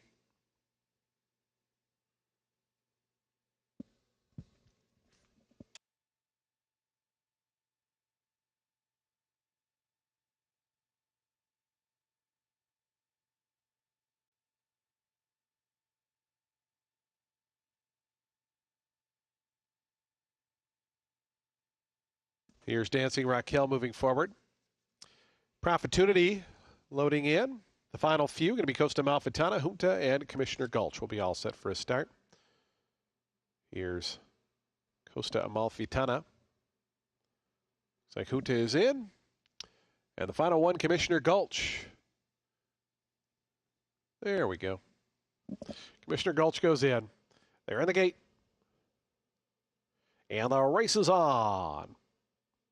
Dancing Magic in the center, 3 times, flashing good early speed. Those two are quickest in the early going as Junta right there in the front vanguard as well. Driving through to the inside, Castagna. It's a real scramble here for the early lead. Junta between horses along with 3 times, and also out wide Profittunity is close up. Down at the fence, Castagna, those 4 across the course. There's another lineup just in behind them. Costa Amalfitana, Dancing Magic. Down at the fence, Dancing Raquel. On the far outside, Commissioner Gulch is 8th, but only 4 off the top. It's another 2.5 back to Sunset Express. So they're well bunched here after a 22.39 second opening quarter mile. Castagna coming through on the inside of Junta and 3 times to go narrowly to the front. Profittunity is going to be 4 deep as they run into that turn. It's another length and a half to Dancing Magic, who tries to get underway. Commissioner Gulch launching about a 5 or 6 wide bid in the red colors, teal cap, but is coming quickly here. Commissioner Gulch trying to wind it up, losing a lot of ground, but is right up there with the front runners. Profittunity, Commissioner Gulch, Dancing Magic, those 3 across the course. Castagna back to 4th to the inside. Then comes Junta. Costa Amalfitana is trying to run it on from the back as they come around to the top of the lane. Dancing Magic, and on the outside, Commissioner Gulch. These 2 into the stretch. They've got 2 clear. Profittunity, Castagna down at the fence. Then comes Junta and Costa Amalfitana. Dancing Magic and Sunny Leon, the leaders as they come to the 16th pole. Dancing Magic. Commissioner Gulch going to be 2nd. Dancing Magic going to be 1st. A nice winner here, 9-5. Won it by 4.5, 5 in the end. Commissioner Gulch was 2nd. Castagna 3rd. I believe 4th was Profittunity, holding off a late charge from Costa Amalfitana. Dancing Magic, 2nd off a short layoff. Sunny Leon, former Derby winning rider, aboard for the victory. Well, 3 main players. The one we liked the least won the race. Back to New York. And a look at the 2 there. Even money on Cavanaugh, who had 1 try against winners. Took him 11 starts to break his maiden. Had to continually drop down the class ladder to get it done. And now he drops down again, his 2nd time against winners. Let's go to Maggie. Yeah, we'll check in with number 9, Maldini here. I feel like a real missed opportunity when it comes to naming him, as he's a son of Vino Rosso, out of the dam, never sober. You know, much love to Paolo Maldini, well known in the soccer world, but anyway, moving on to him and how he looks physically. Look, he has a little bit of a long, wispy, wintry coat to him. Wish he looked better in that respect, especially in the face of the favorite, who looks tremendous in that category. And while he's trying the dirt for only the 2nd time in his career, and that, as Andy pointed out, was in the Manitoba Derby, and was wired by the 1-2 favorite, who subsequently was taken down for craziness into the first turn. But anyway, he did set an easy lead that day, and Maldini was kind of just off of him, well held, and really wasn't a match for him late. So now this is a good spot to see if he'll handle the dirt again, and he doesn't look overwhelmingly turf meant or anything like that. Just wish he looked a little bit better overall in the face of the favorite. He could run well here, but like I said, I feel like Cavanaugh is a pretty strong 4-5 favorite in this group here, based on form and based on, especially on the way that he looked, Craig. All right, Maggie, thank you. 4-5 now. Wow, on Cavanaugh. How about the horse at Tampa went off the favorite? It's quite a late punch. Yes, it was 6-9-1-8 back at Tampa. But here we go. Public believes Kavanaugh is a lock. 4-5, Manny Franco for Cantermachi. They teamed up to win, I believe, race 2 today with Sassy Princess. Chris Griffin, the call. Here's the nightcap, Aqueduct. Maldini, move forward. Quick step back.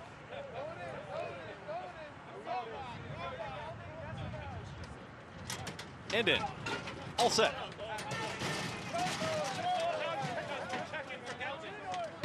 Front of the gate open there. It's the 8 fiscal drag. Correction, that's the 7 Grand Commander.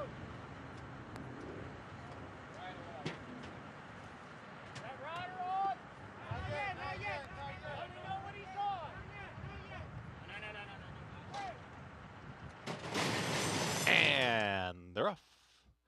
Whitby's got early speed towards the inside, and Prince of Dance is going to join this leader, and these two square off early. Whitby now with the head in front. Prince of Dance is a challenging second. Just behind them, it's Kavanaugh. Kavanaugh moves towards the outside, wants clear running room, and right there in fourth is Maldini. That's the leading quartet. Is just behind them. That's Fiscal Drag, who's in the blue silks, is now 4.5 in front. Towards the back end, Wait For Me, Grand Commander, and the trailer, Solo Dancing. Well strung out here as they work up the backstretch, 23.42 for the opening quarter mile. Plenty of pressure on the leaders. Whitby holding that rail position, but all in now as they move into that turn. Prince of Dance is in the 2 path, and 3 wide. Kavanaugh is on the move. Manny Franco and Kavanaugh just looming up on the top duo. Just following them is Maldini, who's 4 wide. 46.33 for a half-mile time. Solo Dancing starts to make up ground, is now in 5th. Is cutting in the margin just a touch as they're approaching a quarter mile left to go. Grand Commander's on the move too. Kavanaugh's got a stubborn duo here with Prince of Dance towards the inside, who just won't go away. Prince of Dance battles on. Kavanaugh's right there. Here comes Maldini down the center of the racetrack. Solo Dancing just grinding away here inside the final furlong. Kavanaugh is almost there. Whitby's re-rallying. Maldini right there too. They keep chasing Kavanaugh. Kavanaugh wins it. Kavanaugh will win it over Maldini. Then came a 3-horse photo. That's Grand Commander with Solo Dancing and Whitby in 1 minute 38.80 seconds. 4-5. Public gets it right here with Kavanaugh. Ilkay Cantermachi, Manny Franco team up for 2 on today's card. He was best on paper. He was best on the track. I tried the 9. He ran fine. He was just second best. So Kavanaugh, 0 for 10 to start his career. Now 2 for his last 3. It was a quick pace, and really nobody made a significant run into it. You know, that's sort of odd, right? I mean, they went 46.33. That's moving on this track. And these 2 horses, they ran 1-2. They were 3rd and 4th, perched wide. And, you know, I mean, okay, the 7 made a little run at the end, but nothing of a consequence. And basically, these horses were just much first and second best. Yeah, it looked like the 7 getting 3rd. It's a photo, but I believe it was Grand Commander, and yeah, it was. 2, 9, 7, 1, 34 to 1 shot. Solo Dancing completing the superfecta. We'll have these prices in a moment. Back to Tampa. Dancing Magic with a victory, $5.60 for the win. And they have 1 race remaining in this. Yeah, I'm going to take a look at if everybody's covered. I wonder if some won't be. Everyone is covered. Really? The smallest payoff looks like the 2 Moonscape and Sugar Magnolia at 21.7 and 26.9. Wow. Kavanaugh, the best, as the favorite in this nightcap from New York. Stay with us.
Aqueduct is the only racetrack within the confines of the 5 boroughs of New York City and faced intense competition from several other tracks located in the vicinity. True to its nature, the racetrack not only survived, but thrived. Aqueduct underwent an extensive 3-year overhaul and reopened on September 15, 1959, to much fanfare, as it was one of the most modern facilities of its kind. In 1960, Aqueduct presented its first Wood Memorial. The race is New York's premier prep race for the Triple Crown and remains one of the track's signature events, along with the Cigar Mile Handicap and Remsen Stakes. Aqueduct was the first and only track to have a triple dead heat win in a stakes race when Brownie, Bousset, and Wait a Bit hit the wire in tandem. In 1965, it was the site of the largest crowd ever to witness a thoroughbred race at that time in the Empire State, when more than 73,000 packed the stands to see Gunbow in the Metropolitan Mile. The legendary Cigar began his famous 16-race win streak at Aqueduct. He scored impressively in the 1994 NYRA Mile as part of that win streak. The race was named in Cigar's honor after he retired in 1997. The last racetrack Secretariat placed his hooves upon was Aqueduct. He was retired there before commencing his stud career at Claiborne Farm. Aqueduct was the second track to host the Breeders' Cup in 1985 and was one of the first sporting venues where Pope John Paul II held Mass in 1995.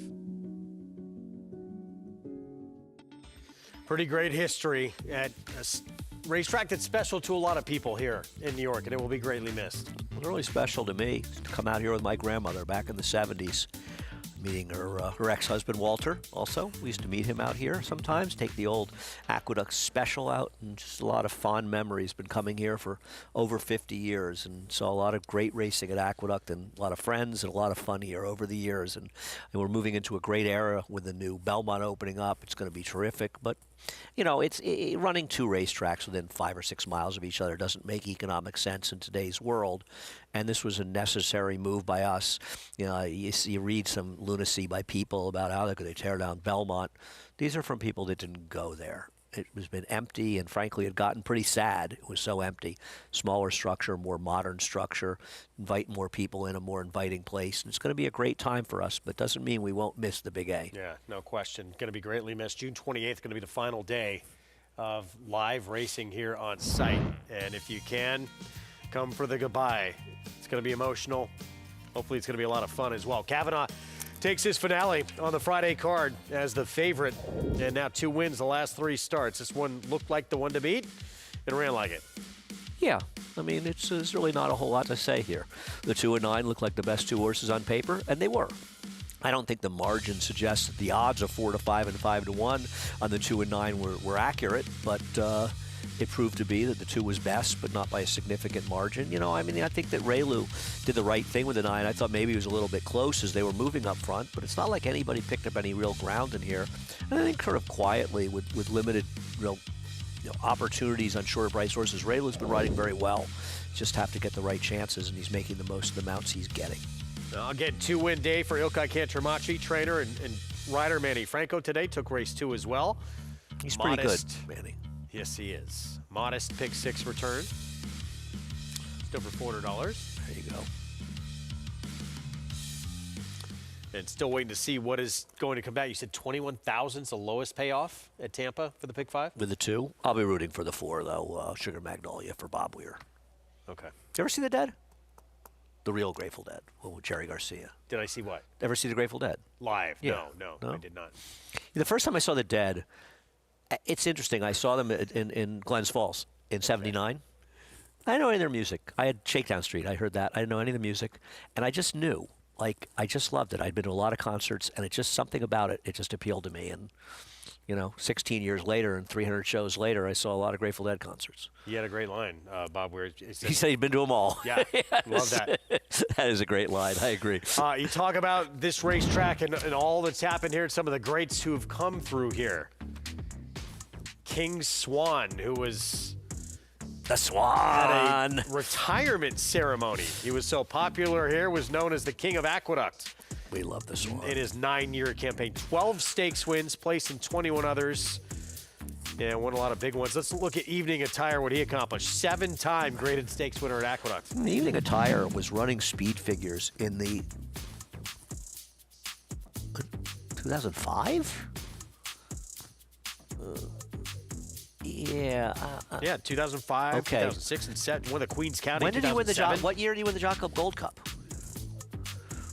2002, right. So this was years later. He was still running effectively. But back in 2002, the year he won the Gold Cup, he was running giant figures. Didn't he run some figure like 114 and 115 buyers? And I remember talking about it. We used to have a card game at DRF and talking about it and saying, you'll laugh, but the winter horse Evening Attire could prove to be one of the best horses this year. And he won the Jockey Club with Sean Bridgmohan 9-1 later that year and ran a big figure. He was Evening Attire. He was the real deal. Lido Palace and Harlan's Holiday that year. Serious racehorses. There he is. I think he was 9-1, right? I think he paid like $21 that day. Is that so right? Yeah. 9.5 to 1 that day. It was a good year. Lido Palace had been better the year before for Bobby Frankel. Of course, this was at Belmont. Yeah, this is at Belmont, and here comes the big gray, Sean Bridgmohan, getting it done. He was such a cool horse. Really, just a terrific career going forward, and a long, sustained career as well. But the Swan, I mean, because I loved Evening Attire. You know, these were 31-time winner, King Swan. Trained by over his 9-year campaign. The late Dick Dutrow, Rick and Tony's dad. And here's the Vosburg. You know, back then, before the Breeders' Cup ruined racing, the Vosburg was really kind of the deciding race for champions, for sprinters. And he won the Vosburg against some good horses. I mean, I believe he was second to Gulch in the Met Mile. In 1987. Yeah. Placed in the Met Mile and Whitney. Yeah, he was third in the Whitney in the 3-horse field when Personal Ensign beat Gulch. But, you know, it was when carrying weight, the 130s at Aqueduct. And he was such a huge fan favorite. I could never forget one of the Jamaicans saying as he was getting the lead back in the stretch, and nobody passes the Swan.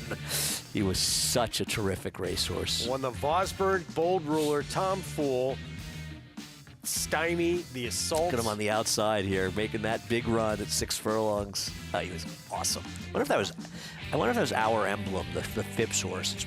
It's a Joe Allen horse, probably Wayne Lucas finishing third. A couple of greats that will always be remembered who did a lot of great things here at Aqueduct. We're going to see you tomorrow. Hopefully, join us 2 Eastern on FS2. That's when we're back. It was Blue Note, first-time starter, Linda Rice, Flavia Pratt for the first-time starter, taking the 6th. Tomorrow, we see Weigh the Risk. Can she keep things going in the ladies? She's been on a roll. She's won 3 in a row, including back-to-back stakes wins. She'll be the odds-on favorite. We'll see you tomorrow.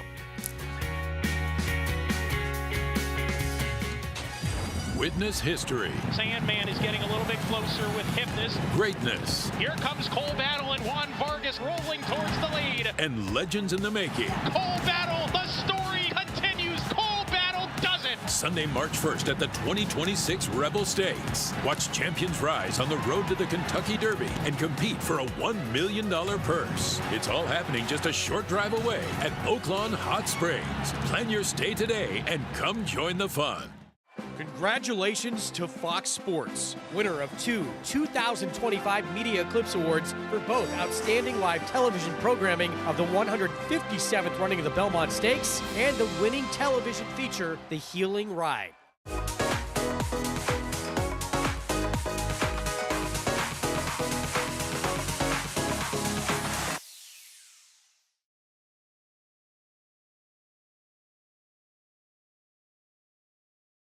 New York breds. Race them. Respect them.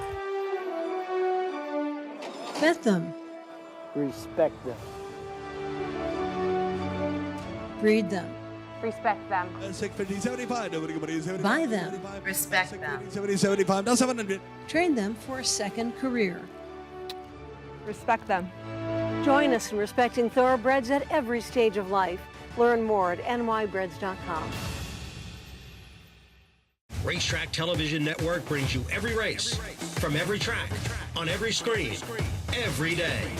With monthly packages starting as low as $5, RTN gives you great value and access to more live HD streaming and race replays than anyone. Visit RTN.tv today to sign up and watch on almost any device, including Roku and Amazon Fire. RTN has packages that start at $5 per month.